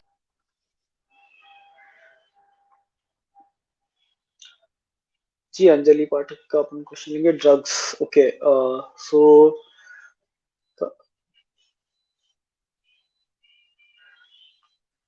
हाँ, जी जी, ये इस पे बताना है कुछ जो आपके स्क्रीन पे है, इस पे कुछ कहना है आपको? हाँ हाँ, ठीक है। तो हाँ, काफी बच्चे जो है कि एक ड्रग्स, अल्कोहलिज्म, इन सब के चपेट में आ रहे हैं, नो डाउट। मतलब मैंने ही अपने काफी दोस्तों को उस चीज में गिरते हुए देखा है कि कि अभी continuous smoking, continuous drinking. God by God's grace मैं उस चीज में नहीं गिरा, बिकॉज मुझे उस चीज की समझ बचपन से पेरेंट्स के अपब्रिंगिंग में दी गई थी कि नहीं, ये चीज सही में गलत है और उस चीज में अपने पढ़ना नहीं चाहिए। तो मैं तो उस चीज में नहीं पढ़ा हूँ। बट हाँ, कि बहुत लोगों को ना एक उत्सुकता होती है, ट्राई करना है, ये ट्राई करना है, मुझे वो ट्राई करना है, मुझे हर चीज ट्राई करनी है। जब एक अपन उसको बंधन डाल देते हैं ना, कि जो चीज जैसे नॉर्मली बच्चों की टेंडेंसी, अगर आपको उसको बोल दिया जाए कि नहीं, तुमने वो वो खिलौना हाथ नहीं लगाना है, वो उस चीज को तुम्हें हाथ नहीं लगाना है, तो वो सबसे पहले यही चाहेगा कि मैं उसको हाथ लगाओ। तो ये चीज तो काफी होती है, इसलिए बच्चों को जब अचानक से फ्रीडम मिल जाता है, जब वो कॉलेज में आते हैं, तो उन लोग को ये सब ट्राई करने की बहुत जरूरत, लाइक एक वो हो जाता है कि नहीं, मुझे करना ही है, मुझे करना ही है। तो हाँ, बच्चे काफी डाउनफॉल में जाते हैं, और बहुत लोग को उससे बाहर निकलने में बहुत मुश्किल होती है। मैंने ऐसी भी काफी कहानियां सुनी है जो अल्कोहलिज्म में लोग गिर चुके हैं, और उससे उभर के आए, ये भी कहानियां सुनी है। तो अगर आपके आसपास कोई ऐसा हो जो जो अल्कोहलिज्म का शिकार हो रहा हो, तो उसको ये उसके ये एक मैसेज उस तक पहुंचाओ कि अगर आपको लगता है आपको उससे बाहर निकलना है, और आपको मदद चाहिए, तो ए मीटिंग, अल्कोहलिक्स एनोनिमस, ऐसा एक करके मीटिंग्स होती है, ऑल ओवर इंडिया है, इट्स फ्री ऑफ कॉस्ट। तो आपको नाम भी नहीं पूछता, आपको कुछ नहीं पूछते, आप प्लीज जाओ उधर, और वो आपको डेफिनेटली हेल्प करेंगे। मैंने जितने भी केसेस सुने जो उसमें से निकल आए, उनका यही कहना है कि हमको इस चीज से बहुत ज्यादा हेल्प हुई है, और फ्री ऑफ कॉस्ट है। तो अगर आपको बस ये चाहिए कि आपको उस चीज से बाहर निकलना, आपको अल्कोहलिज्म, ड्रग्स, ये सब एडिक्शन से बाहर निकलना, वो आपको जरूर मदद करेंगे। तो ये मैसेज एक पहुंचाना था आप तक। इसके ये गए तो लिसनिंग के लिए थे, लेकिन इनको इस तरीके से भी लोगों ने मतलब इस तरीके से भी लोगों के काम आ रहे हैं कि लोग इन्हें मध्यस्थ की तरह ले रहे हैं कि जॉब एम्प्लॉयर और एम्प्लॉयज आपस में कनेक्ट हो जा रहे हैं। और इस तरीके के लिए इन्होंने ये पोर्टल बता दिया जिसको इन्होंने थेरेपिस्ट के सजेशन दिया है, जो जो इनको लगा कि लिसनिंग काफी नहीं होगी, उनको ये थेरेपिस्ट का नंबर दे देते हैं या उन्हें बता देते हैं कि आप कहाँ जा सकते हो, या थोड़ा तो एक उस तरीके की जरूर। भी हेल्प ये कर पा रहे हैं लोगों की। तो राज, मुझे एक बस ये क्वेश्चन बताइए कि जो लड़कियां आपके पास आती हैं, मैंने आपके हम्म, पास लड़के और लड़कियां दोनों तरह के लोग आते होंगे, तो क्या लड़कियां भी उतना ही अप्रोच करती हैं जितना लड़के? हाँ मतलब हम्म। काफी, तो लड़कियों की बट प्रॉब्लम्स कैसे अलग थी? लड़कियों की कुछ अलग प्रॉब्लम? जी। हम्म। जी जी, लड़कियों बहुत ज्यादा लड़के अप्रोच हाँ करते हैं, बोलिए। बिकॉज उन लोग की लाइफ में इतने ज्यादा प्रॉब्लम्स है और उनको ऐसा लगता है अपने पेरेंट्स को भी नहीं बता सकते, और वो बहुत ज्यादा इशू हो रहा है क्योंकि बहुत से ऐसे लोग हैं जो बचपन से हैरेस होते आ रहे हैं अपने, और वो भी अपने फैमिली मेंबर्स के थ्रू, अपने मामा, ये चाचा, उन्होंने ये किया वो किया, ये तो इतना, मुझे वो सुन के इतना गिल्ट होता है कि यार they had to go through this, और इतनी कम उम्र में उन लोग के साथ इतना बुरा कुछ हो जाता है जो उनकी लाइफ में लाइफ भर के लिए स्कार छोड़ जाता है। तो हाँ, लड़के काफी अप्रोच करते हैं, उनको ऐसा चाहिए होता है कि कोई मेरी बात सुन ले कम से कम, कि जो मेरे साथ हो रहा है मैं किसी को नहीं बता सकती, और इसलिए मैंने ये चीज भी नोटिस की है कि लड़कियों को रॉन्ग स्टेप लाइक सुसाइड करने में ज्यादा फील होता है कि उनको समझने वाला कोई नहीं, उनको ऐसा लगता है अपनी सोसाइटी ने इतना प्रेशर बिल्डअप कर दिया है कि हर चीज एक लड़की कैसी होनी चाहिए, अपन लड़कों को तो छूट दे ही देते हैं बट लड़कियों को नहीं दे पाते, बिकॉज वो एक मेंटालिटी है कि नहीं उसको घर में ही बैठना चाहिए, उसने यही करना चाहिए, उसने ऐसे ही बिहेव करना चाहिए। तो इसलिए उनको जब कोई दिखता है कि हाँ कि कोई सुनने वाला रेडी है, तो अप्रोच तो करती है और अपने दुख शेयर करती है, और मुझे सुन के इतनी हैरानी हो जाती है कि यार ये सब भी हो रहा है, मुझे इतना गिल्ट फील होता है कि उन लोग को इस चीज से गुजरना पड़ रहा है।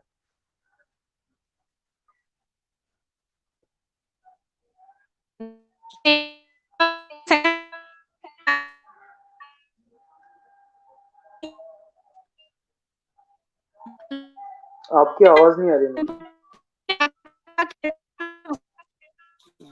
आपकी आवाज नहीं आ रही है। हेलो।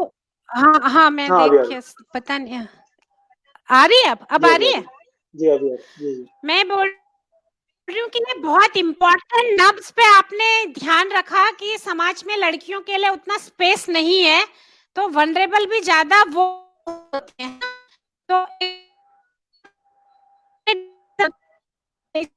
और उनकी सो सॉरी, आपका वापस आवाज कट और गया क्या था बीच में। प्रॉब्लम्स निकली उनकी, आवाज आ रही है? ओके, हाँ हाँ हाँ, और हाँ जो भी बाकी तो सेम ही हाँ। सिमिलर प्रॉब्लम्स ही होती है, लड़कियां। बट हाँ हाँ। हाँ बट हाँ, जो अगर आप देखा जाए तो रिलेशनशिप में ज्यादा प्रॉब्लम्स फीमेल्स को होती है, बिकॉज उनको choice of groom, choice of नहीं मिलती होती कि हाँ कि जिससे शादी करनी है, या फिर अगर जो जिसके साथ अपने एक पार्टनर्स के साथ रहती है उनको बहुत इन्फीरियर ट्रीट किया जाता है, और वो पहले से ही है। तो वो एक जो इन्फीरियरिटी कॉम्प्लेक्स उसमें बहुत ज्यादा बिल्डअप होने लगती है धीरे धीरे करके, यार नहीं मैं सही में नीचे हूँ, और उनको ऐसे फील होता है कि नहीं मैं एक सबॉर्डिनेट की तरह हूँ उनकी। तो इसकी वजह से उनको काफी प्रॉब्लम्स होती है, हर चीज में प्रॉब्लम्स होती है, कि जहाँ पे अगर वो बाहर भी जाती है तो उनको एक एक नीची नजर से देखा जाता है, लाइक कि हाँ नहीं तुम मुझसे छोटी हो, तुम इंफीरियर हो, ऐसा। तो वो जो ट्रीट किया जाता है ये चीज अभी तो काफी आगे बढ़ रहा है इंडिया, बट वो चीज अपने को एक कहीं ना कहीं लानी चाहिए, हर किसी के एक जहन में आनी चाहिए कि नहीं इक्वली ट्रीट करना चाहिए। ये देखिए कितने, मैं बहुत खुश हूँ आज तुमसे बात करके। 2 वर्ड तुमने बोला, एक इन्होंने कहा कि कोई भी मेल उनके साथ ऐसा फील करता है तो ये गिल्ट महसूस करते हैं। ये गिल्ट बहुत ह्यूमन है, ये बहुत मानवीय है। अगर किसी को इंसान होने के नाते गलतियों का गिल्ट नहीं होता तो हम सोसाइटी से कुछ भी उम्मीद नहीं रख सकते। और बोल रहे कि वो ठीक करना चाहिए, वो पेन दिख रहा है जस्ट बिकॉज कि ये मतलब हमारी समाज में ये हो रहा है, तो उस समाज का हिस्सा होने में इनको प्रॉब्लम है, जिस समाज में लड़कियों को सांस लेने में दिक्कत आ रही है। और आपने देखा कि जैसे ही हमने लड़कियों में प्रॉब्लम, हमने लड़कियों की डिस्कस करनी शुरू की, तो जो नौकरी की है वो दोनों की है, जो रिलेशनशिप की है वो दोनों की है, सारी प्रॉब्लम दोनों की है। लेकिन ये जो एक्स्ट्रा वाली है उनका भी कितना बड़ा हिस्सा लड़कियों को झेलना पड़ता है। तो ये देखने की बात है कि और इसी वजह से उनकी उनके लिए जिंदगी में खूबसूरत चीजें जीने के लिए कम हो जाती है ना।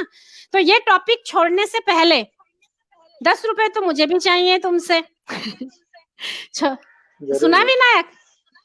जी जी आंटी, मैंने कहा दस आवाज रुपए आपको क्लियर नहीं है इसलिए पूरी क्लियर है, स्टोरी आपकी तो नहीं क्लियर है। सुनाएंगे, लेकिन पूरी स्टोरी, हाँ पूरी स्टोरी की तो नहीं, पर मैंने कहा कि कोई एक स्टोरी नहीं, लेकिन अगर ये एक बात बताने के भी 10 रुपए देते हैं तो एक तो यहाँ पे भी अपनी ऐड करूंगी। इन्होंने बोला कि सबऑर्डिनेशन बहुत है और लड़कियों को सबऑर्डिनेट होना बार बार फील कराया जाता है। एक बात आज इससे बताना चाहूंगी कि इस सबके बावजूद अगर लड़कियां कुछ कर भी लेती हैं, उसके बावजूद उनका जो सक्सेस है, उनके जो काम है, उनकी जो जिंदा रहने वाली जो चीजें हैं, उसको सेलिब्रेट करने का माहौल नहीं होता। मुझे और अभी रजनी नेगी जी ने लिखा है कि विद्योत्मा के व्यू बहुत मिल रहे हैं विनायक से, और मुझे और विद्योत्मा को इस बात से बहुत ज्यादा तकलीफ थी कि हम लड़कियों की बातें आप इसी चीज में करोगे, कोई निगेटिव चीज उसके साथ सेक्सुअल एक्सप्लॉयटेशन हो गया, बीमार पड़ गए, कुछ हो गया, तो ऐसे में जिजीविषा कम होती है। इंसान को लड़कियां सोचती हैं कि इसी बारे में बात होने पे हमसे बात होती है। हम अगर कहीं पब्लिश हो रहे हैं, हम कुछ अच्छा कर रहे हैं, तो क्यों नहीं हमारी आप बार बार बात करते हो। तो ये 10 रुपए में मैंने आपको ये स्टोरी सुनाने की कोशिश की कि जब हमारे साथ कुछ नेगेटिव होता है तो सोसाइटी बात करती है, लेकिन जब हम किसी पॉजिटिव का हिस्सा होते हैं तो पब्लिक स्फेयर हमारे लिए स्पेस नहीं बनाता। और हम लोग अब यूथ के सहारे, मैं नहीं बना रही हूँ, यूथ की तरफ से मुझे जिस तरह के रिएक्शन और एक्सप्रेशन मिले हैं, उनकी हेल्प से हम अपने आप को जिंदा रख पा रहे हैं और एक काउंटर नैरेटिव बना रहे हैं कि तुम एक नेगेटिव, एक काले बिंदु के नीचे अगर हमारा सारा काम ढकना चाहोगे तो हम रेडी नहीं हैं। हम करेंगे ब्यूटी की बातें, हम करेंगे ताकत की बातें। आप अगर 23 साल के किसी पॉजिटिव चीज पे बात नहीं करके सिर्फ एक घटना पे बोलो तुमको प्रॉब्लम है, 45 साल की ब्यूटी पे बात नहीं करके, काम पे बात नहीं करके वेट करोगे कि हमारे डिप्रेशन में जाने के आप बात करोगे, तो हम करने ही नहीं देंगे, हम जाएंगे ही नहीं डिप्रेशन में, है ना। तो ये जो मैंने बोला हम जाएंगे ही नहीं, इसका मतलब मैं ज्यादा वनरेबल हो गई हूँ आज। इसका मतलब जब मैं डिप्रेशन में जाने लगूंगी तो मेरे अंदर ये हिम्मत नहीं होगी कि मैं बोलूं कि मेरे को प्रॉब्लम है, क्योंकि मैंने ठान लिया कि मैं नहीं जाऊंगी, क्योंकि मेल सोसाइटी का जो पब्लिक स्फेयर है वो मुझे प्रेशर दे रहा है कि आपकी निगेटिव पे ही हम बात करेंगे, हम पॉजिटिव पे, हम आपकी सक्सेस को सेलिब्रेट नहीं करेंगे। तो ये एक स्टोरी राज को मैंने भी सुनानी चाहिए कि क्योंकि ये सुनने के लिए जो 10 रुपए देते हैं, तो मुझे भी लालच हुआ कि एक स्टोरी मैं भी सुनाऊं जो मेरी और विद्योत्मा की है। और मुझे नहीं लगता कि यहाँ पे एक भी विमेन जिसने ऑनेस्टी से अपनी पहचान बनाने की कोशिश की है, बिना पैट्रियार्की के सामने सरेंडर किए, ये हर उस एक औरत की स्टोरी है। कोई एक भी मुझे नहीं लगता इसकी एक्सेप्शन यहाँ पे हो सकती है ना, क्योंकि कम से कम यहाँ पे ज्यादा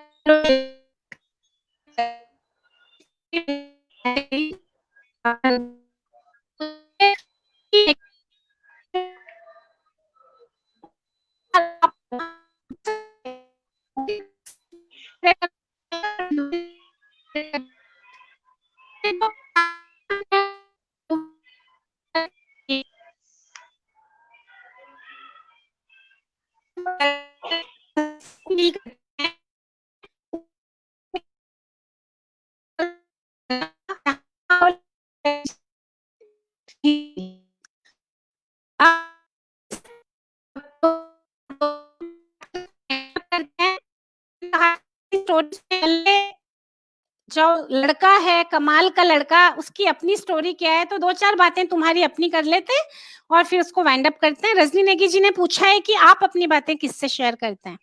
कोई एक ऐसा होगा जहाँ पे आपको लगता है कि ये आपको जज नहीं करेगा, यहाँ पे आपको हेजिटेशन नहीं होती है, जहाँ पे आप अपनी चीजों को सिकोड़ते नहीं हो, कौन ऐसा है? मेरा एक बचपन का फ्रेंड है, अब्दुल रऊफ नाम है उसका, और हम स्कूल टाइम से साथ में, मैं उससे काफी चीजें शेयर कर सकता हूँ विदाउट जजमेंट। लाइक वो, उसको मैं अगर रात को 2-3 बजे भी उठा के कुछ बोलूँ तो he'll be there for me। तो वो एक फ्रेंड है मेरा जो हमेशा से मेरे साथ रहा है, मुझे समझ लेता है। So I share everything with him. तो इसके अलावा बस 1-2 बातें करके छोड़ेंगे। मुझे तो ये भी नहीं पता कि आज कितना किसको सुनाई पड़ा, नहीं तो हमारी ये बात बहुत कम में भी खत्म हो जाती, पर पता ही नहीं चल रहा है कि वॉइस जा रही है नहीं जा रही है। तो आपकी हॉबीज बताइए राज, आप क्या करते हैं इसके अलावा, बात सुनने के अलावा दूसरों की? मुझे वॉलीबॉल पसंद है, I like to play badminton, और स्विमिंग अच्छा लगता है काफी, और रीडिंग का शौक है। रीडिंग का शौक है, तो ये तो बहुत ही या अच्छी बात है। जो आपका वॉलीबॉल खेलते हो, स्विमिंग करते हो, ये भी अपने आप में एक बहुत जो फिजिकल एक्टिविटीज हैं, ये बहुत अच्छे हार्मोन्स बॉडी के निकालती हैं, तो ये भी बहुत हेल्प करता होगा आपको मेंटली हेल्दी फील करने में। बट उस पर हम क्या बात करें, तो विनायक रीडिंग कोई अपनी एक अच्छी सी बुक जो आपको बहुत अच्छी लगती है, उसमें से कुछ बातें शेयर करो हमारे साथ।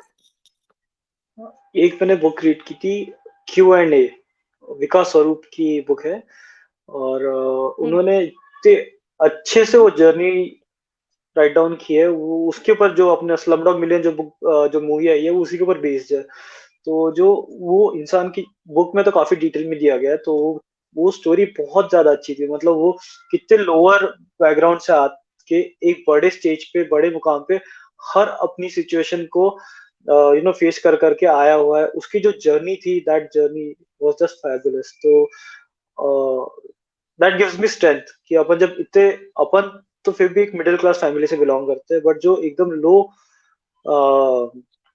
लो बैकग्राउंड से आते हैं, जो जो इतना कमा नहीं पाते, उनकी स्टोरी जो वहां से उभर कर अपनी स्ट्रगल कर करके जो एक अच्छे कमाने वाले जॉब तक पहुंचते हैं, तो वो एक काफी अच्छी, मतलब एक स्ट्रेंथ देने वाली स्टोरी थी। वेरी गुड, तो बहुत अच्छी बात है। 22 साल की उम्र में इंजीनियर होने वाले हो, इतने सारे लोगों को सुन लिया, इतनी अच्छी लाइफ की अप्रोच है, हमें बहुत खुशी है कि अब मतलब युवा लोग इस तरीके से वो हो रहे हैं। मुझे एक रजनी वाला एक बार प्लीज डाल दीजिए दोबारा।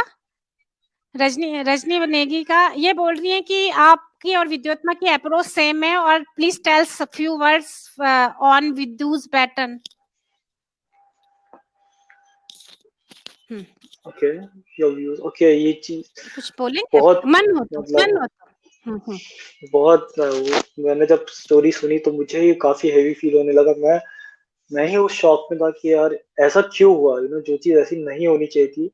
और हम हमारी गलती थी, एक सोसाइटी में जो अपन ने क्रिएट कर चुके हैं, एक सुपेरिटी, एक इंफेरिटी, उसके अगर वो चलते अगर कुछ और होता, जो अगर अगर हमसे कुछ हेल्प हो पाती तो अच्छा था। बट व्हाट विदुष पैटर्न इज डूइंग, व्हाट जो उनके पीछे जो मोटिव है वो काफी अच्छा है, और इससे बहुत लोगों तक अपन पहुंचने की आपकी जो ये कोशिश है, गिव्स मी स्ट्रेंथ कि ऐसे लोग भी है जो अपनी तरफ से, लाइक अपने लो पॉइंट ऑफ लाइफ से कुछ अच्छा कर रहे हैं लोगों के लिए, सोसाइटी के लिए। वो मुझे वो उस चीज से काफी स्ट्रेंथ मिलती है। आपसे बात करके मुझे स्ट्रेंथ मिलती है कि कुछ करना चाहिए अपने। तो जो आप कर रहे हैं उसके सामने मेरा तो कुछ भी थैंक यू नहीं है, राज। लाइक लिटरली कुछ नहीं। जितनी आपको, लाइक जितनी स्ट्रेंथ दी गई है आपको, आई विश कि इस बहुत इतनी स्ट्रेंथ आपको भगवान हमेशा देते जाए, और विदुष बैटन काफी लोगों तक पहुंचे। हाँ, स्ट्रेंथ तो हमको उन्हीं से मिल रही है जो भी युवा लोग हैं। अब मैं युवा लोग किसे कहती हूँ ये बता दूं। हम युवा लोग उन्हें बोलते हैं जिनके पास भी कान है, वो सब युवा है, नो मैटर कि उनकी क्या एज है। अगर आप 22 साल की उम्र में भी सुनना छोड़ चुके हो, जो पैट्रियार्की या जो चीज आपको घर से मिली है वही लेके आपने जिंदगी भर चलना है, तो आप 22 में भी युवा नहीं हो। अगर आप 72 में भी न्यू थॉट्स के लिए ओपन हो और स्पेस बनाने के लिए तैयार हो, तो आप युवा हो। तो हमें सारी एनर्जी युवाओं से ही मिलती है, और हमें पता है कि उन्हीं के साथ काम कर पाएंगे। ये द्युति रावत का एक स्टेट मैसेज है, इसको पढ़ के इस पे बात करना चाहें तो फिर उसके बाद हम लास्ट बस समाप्ति पे हैं। अगर इसमें से आपको कुछ लगता है इसमें इसमें एक मिनट आप पढ़ लेते हैं। रिलेट आई थिंक अ करने न्यू प्रॉब्लम लायक है। For students is that for a higher level of discipline and commitment required due to an explosive level of information and innovation, whereas distractions and the euphoria of newer avenues, which might not fructify due to stagnating systems, make them waver and may ultimately lead to reality learning jolt and sudden diffusion to dreams. Okay, या definitely higher level of discipline and commitment required. जो, हाँ, मतलब आपका point काफी सही है। और अभी जैसे आपने कहा कि हाँ, बहुत डिसिप्लिन होता, कमिटमेंट लगता है। जब ऊपर मोस्टली क्या होता है जो स्टूडेंट्स है कि जो एक्साइटमेंट बहुत होती है कि मुझे ये करना है, मुझे ये बनना है, बट वो एक्साइटमेंट जब आप रियलिटी में उतरते हो तो उसको आपको बहुत ज्यादा कमिटमेंट देना पड़ता है, बट और वो इतना नहीं दे पाते। तो उनको उनको लगता है कि यार कि उतना उनसे नहीं हो पाता, तो फिर वो बहुत बड़ा एक प्रॉब्लम बन चुका है। दिस इज रियली काफी सही पॉइंट आपने पकड़ा है, ज्योति जी, कि ये it has become a really new problem. और कि ओपन अप हम्म। तो हो रहे नए नए ऑप्शंस, बट उसमें आपको उतना डिसिप्लिन और कमिटमेंट देने की जरूरत पड़ रही है जितना आजकल नहीं हो पाता लोगों से, अपने स्टूडेंट से नहीं हो पाता है। हाँ, तो राज फिर एक लास्ट क्वेश्चन ऑडियंस का, सारे कवर हो गए तो एक लास्ट को भी कवर कर लेते हैं। अंजलि जरूर। पाठक जी ने पूछा था कि क्या आपको इसके लिए पेरेंट्स से सपोर्ट मिलता है? पेरेंट्स से सपोर्ट मिलता है इस काम के लिए? हाँ जरूर, मेरे पेरेंट्स का ही सपोर्ट है, इसलिए तो मैं आज जहाँ पे हूँ वहाँ पे हूँ। तो उन्होंने काफी पेरेंट्स अंडरस्टैंड का। किया है, और मुझे तो उनसे उनसे एक्सपेक्टेड नहीं था कि लाइक अपने जो पेरेंट्स है और या फिर मेरे ग्रैंड पेरेंट्स है कि वो लोग समझ लेंगे ये क्या है, मैं किस चीज में बात कर रहा हूँ, डिप्रेशन। हमें लगता था, ये ऐसी इमेज क्रिएट हो गई थी कि यार अपने पेरेंट्स से शेयर नहीं कर सकते, पेरेंट्स समझ नहीं सकते। बट मुझे इतना शौक हो रहा है कि मेरे पेरेंट्स से जो सपोर्ट आ रहा है, मेरे फैमिली से जो सपोर्ट आ रहा है, मेरे ग्रैंड पेरेंट्स जो मुझे सपोर्ट कर रहे हैं, कि उनको भी जब समझ रहे कि अपने को किसी से बात करनी चाहिए, उसकी इंपॉर्टेंस क्या है, वो देख के मुझे काफी अच्छा लग रहा है। और वही मेरी स्ट्रेंथ है, मेरी फैमिली जो है बैकबोन है मेरी। और जो भी मैं 10 रुपए वगैरह भी दे रहा हूँ तो उन्हीं के थ्रू आता है ना, तो उनका फाइनेंशियली भी सपोर्ट है और इमोशनली भी काफी ज्यादा सपोर्ट है। हम्म। एक जाते जाते इतना बता दीजिए कि आप जो है हम बड़ों को आप क्या संदेश देना चाहोगे कि हम क्या करें या क्या ना करें? कोई एक चीज बोलनी हो, बड़े सारे बड़े जितने भी आपके बड़े होते हैं, टीचर्स, पेरेंट्स, अब जो भी, वो क्या एक चीज है कि जो उन्हें अडॉप्ट करनी चाहिए? क्या एक चीज है जिससे आप लोग परेशान होते हो वो छोड़ दें? क्या कहना चाहेंगे उनसे? यही कि अगर आपसे अगर एक ऐसी इमोशनल एक सराउंडिंग क्रिएट करनी चाहिए जहां अपने बच्चे आपसे खुल के बात कर सके, आपको अपनी जो भी प्रॉब्लम्स है वो जब वो आपको बताए तो आप ऐसा उनका तो ओपननेस होना चाहिए कि वो आप उनको डांटे ना और उनको हेल्प करो उस चीज से बाहर आने में, ना कि उनको उस चीज पे दबाव डालो कि आपने ऐसा क्यों किया, ये क्यों किया, उसके ऊपर फोकस ना करते हुए कि आपको वहां से कैसे बाहर निकाला जाए, उसके ऊपर फोकस करना आई थिंक ज्यादा आना चाहिए। बिकॉज जितने भी अपन आसपास देख रहे हैं, जितने भी मैं स्टोरी सुन रहा हूँ, तो यही प्रॉब्लम है कि अपने पेरेंट्स से ये चीज इसलिए नहीं शेयर कर सकते क्योंकि उनको एक कांस्टेंट बैजरिंग हो रही है, उनके ऊपर कांस्टेंट उनको डांटा जा रहा है, बताया जा रहा है, टॉन्ट बताया जा रहा है। तो अगर जब आप कोई भी एक छोटी चीज से भी शेयर करते हैं बचपन में, जब आपको उस चीज के बारे में बार बार डांटा जा रहा है, तो आप कहीं ना कहीं पीछे पड़ जाते हो, यार नहीं मैं अपने पेरेंट्स को ये चीज नहीं बता पाऊंगा, वो लोग ये चीज नहीं समझ पाएंगे। तो आई फील कि ये चीज अडॉप्ट करनी चाहिए एडल्ट्स में। अच्छा, अब फिर एक मैसेज यूथ के लिए और बच्चों के लिए भी दे दीजिए। कि यूथ के लिए एक ही मैसेज है मेरे पास कि आप जो चीज से गुजर रहे हो, आपके पेरेंट्स उस चीज से गुजर चुके हैं, आपको उनकी हेल्प चाहिए तो आप खुल के उनसे बात करो। बिकॉज जितनी जितनी एक्सपीरियंस अपने पेरेंट्स के उतनी आपको नहीं है। आप गलत चीज अगर आपको लगता है कि आप बहुत स्ट्रेस में हो, तो आप प्लीज अपने दोस्तों से बात करो या अपने पेरेंट्स से बात करो। ट्रस्ट मी, वो अंडरस्टैंड करेंगे। तो जब उनको समझेगा कि आप किस सिचुएशन में हो, आपकी पूरी मदद की जाएगी। तो आप ओपन अप होने को थोड़ा ट्राई करो, और कुछ भी प्रॉब्लम है आप अपने फ्रेंड से शेयर करो, किसी से तो बोलो। अगर आपको ऐसा लगता है कि यार कोई भी नहीं है, तो आप मुझसे बात कर सकते हो। मैं आपको अपना इंस्टाग्राम आईडी या फिर फेसबुक आईडी दे देता हूँ, जहाँ पे आप मुझसे बात कर सकते हो। और मेरे से जितनी मदद होगी मैं आपको करना चाहूंगा। बस ओपन अप हो। और आपको भी अगर कोई दिख रहा है अपने आसपास जिसको सही में जरूरत है, जो अकेला है, जो अलग फील हो रहा है, या फिर कोई अपना स्टेटस में डालता है कि थोड़े सैड पोस्ट डालता है, उसको पूछो कि क्या हुआ, उसको इग्नोर मत की करो, और बात करो उससे कि आपको इस चीज से निकलने में मैं क्या मदद कर सकता हूँ। और मेरा at the end of the day motto यही है कि अपने हैप्पीनेस स्प्रेड करनी चाहिए, लव स्प्रेड करना चाहिए, अपनी सोसाइटी एज अ होल आगे बढ़नी चाहिए, और एक बेटर फ्यूचर की तरफ अपने सबने बढ़ना चाहिए। अब चूंकि आपने जब प्रॉब्लम बताई थी तो लड़कियों की थोड़ी सी अलग निकली थी, प्रॉब्लम भी निकली थी। तो अब मैं लास्ट क्वेश्चन ये है कि मैं लड़कियों के लिए अलग से मैसेज पूछूंगी कि आप लड़कियों को क्या कहना चाहेंगे, क्योंकि उनकी प्रॉब्लम्स कई सारी एक्स्ट्रा थी, है ना? उनको आपकी तरफ से क्या संदेश है जिस तरफ की प्रॉब्लम आई है उसको ध्यान में रखते हुए? मेरा यही एक थोड़ा सा एक छोटा मैसेज रहेगा कि रीच आउट टू पीपल। जो भी आपको लगता है कि आपको लो फील हो रहा है और आपको बहुत सी प्रॉब्लम है, आप डू गो टू थेरेपिस्ट जो आपको उस चीज से बाहर निकलने में मदद करेंगे। और लड़कियों को मैसेज देना is not a message, because जो भी हो रहा है उनके साथ वो बाकी सराउंडिंग्स की वजह से हो रहा है। तो एज अ होल अपने को सराउंडिंग्स चेंज करनी पड़ेगी for them to have a better future. For एक लड़की to grow in Indian society, उनके लिए अपने को ऐसी सराउंडिंग्स क्रिएट करनी पड़ेगी। उसके लिए हमें लाइक स्टेप्स लेने पड़ेंगे, ना ही उन्हें, बिकॉज वो तो एक एज बचपन से उनको लाइक जो हो रहा है उनके साथ उसके ऊपर वो तो कुछ चेंज नहीं कर सकते, बट हमें करना चाहिए। तो आई फील कि अगर आपको ऐसा लाइक मैं लड़कों को या फिर जो भी सुन रहे हैं अपने, उनमें से अगर कोई ऐसा हो कि अगर आपको दिख रहा है कि जो आसपास उनके साथ किसी का बुरा हो रहा है, तो आप जाके उनको सपोर्ट करो, उनकी मदद करने की कोशिश करो, ना ही उस चीज से बाहर दूर भाग के जाया करो। तो एक छोटा मैसेज बाकियों के लिए था। श्वेतांकी जो लिख रही हैं, so proud of you Raj, very well spoken. ये जितने भी यहाँ पे ऑडियंस हैं और मेरी और हम सब विदुष बैटन और सबकी तरफ से ये है।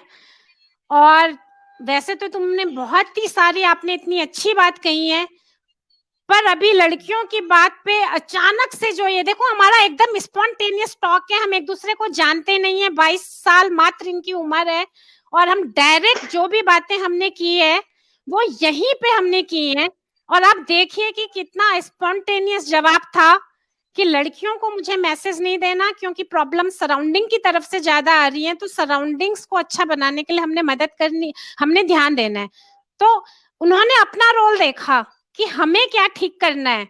तो मुझे लगता है कि ये जो एक है कि आप जब एक प्रिविलेज्ड कंडीशन में होते हैं, उस प्रिविलेज का आपको पता होता है और वहां पे आप सुधार देखते हैं, तो इस मैच्योरिटी के बाद मेरे तो फेफड़ों की थोड़ी सी मतलब ऑक्सीजन बढ़ गई है। ऑक्सीजन के कम होने से हमने बात शुरू की थी और थोड़ी सी ऑक्सीजन राज ने बढ़ा दी है। तो विदुष बैटन में आने के लिए और सबको बहुत मोटिवेट करने के लिए, इतनी ईमानदारी से अपने व्यूज शेयर करने के लिए और हमारी भविष्य में आस्था बनाए रखने के लिए, इस सारी चीजों के लिए मैं आपका बहुत शुक्रिया अदा करती हूँ विनायक। उम्मीद है कि आगे भी आप इसी तरह हम सबसे जुड़ते रहेंगे। और सारे श्रोताओं का भी मैं शुक्रिया अदा, मैं श्रोताओं का क्या करूं, ये हम सभी का चैनल है, इनका भी मैंने बोल दिया, अच्छी बातें करने के लिए शुक्रिया अदा कर दिया। बाकी तो ये इनका अपना यूथ का ही ये एक कॉमन प्लेटफॉर्म है जिसमें इन्हीं का है, ये इन्हीं के लिए है, तो इसमें ये गेस्ट की तरह नहीं आते और ऑडियंस भी जो इस मकसद के साथ हैं वो आते हैं। खाली मैं एक सूचना दे देती हूँ, ये सूचना ये कि जनवरी में से ही हम लोग शुरू कर रहे हैं कि हम लोग क्लासिकल्स पे राइटर्स या कुछ लोग आके अपनी बात रखेंगे। तो महीने में कोई अगर हमसे अप्रोच करना चाहे तो हमें यूथ के अनुभवों की बहुत जरूरत है।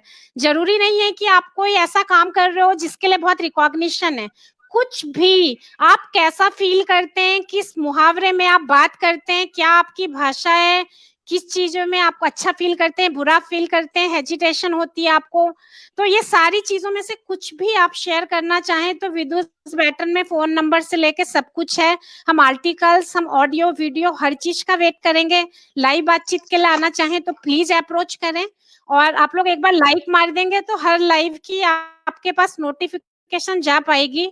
और मुझे उम्मीद है कि वो जो क्लासिकल रचनाओं पे जो लोग बात करेंगे वो सब आपके बहुत काम की होगी, और उसमें नेटवर्क का इश्यू इतना परेशान नहीं करेगा जितना अभी किया, क्योंकि अभी 3 लोग कनेक्टेड थे तो बीच बीच में प्रॉब्लम आती रही, लेकिन उसमें एक सिंगल राइटर को बोलना है तो वो प्रॉब्लम नहीं आएगी।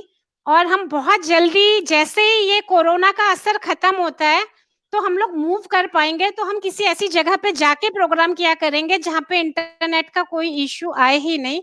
तो मुझे उम्मीद है कि आप सबका सहयोग रहेगा तो हम इसके बेटर की तरफ बढ़ेंगे। बहुत बहुत धन्यवाद आप सबका। Thank you Raj, all the best. Thank you so much. It was really nice talking to you.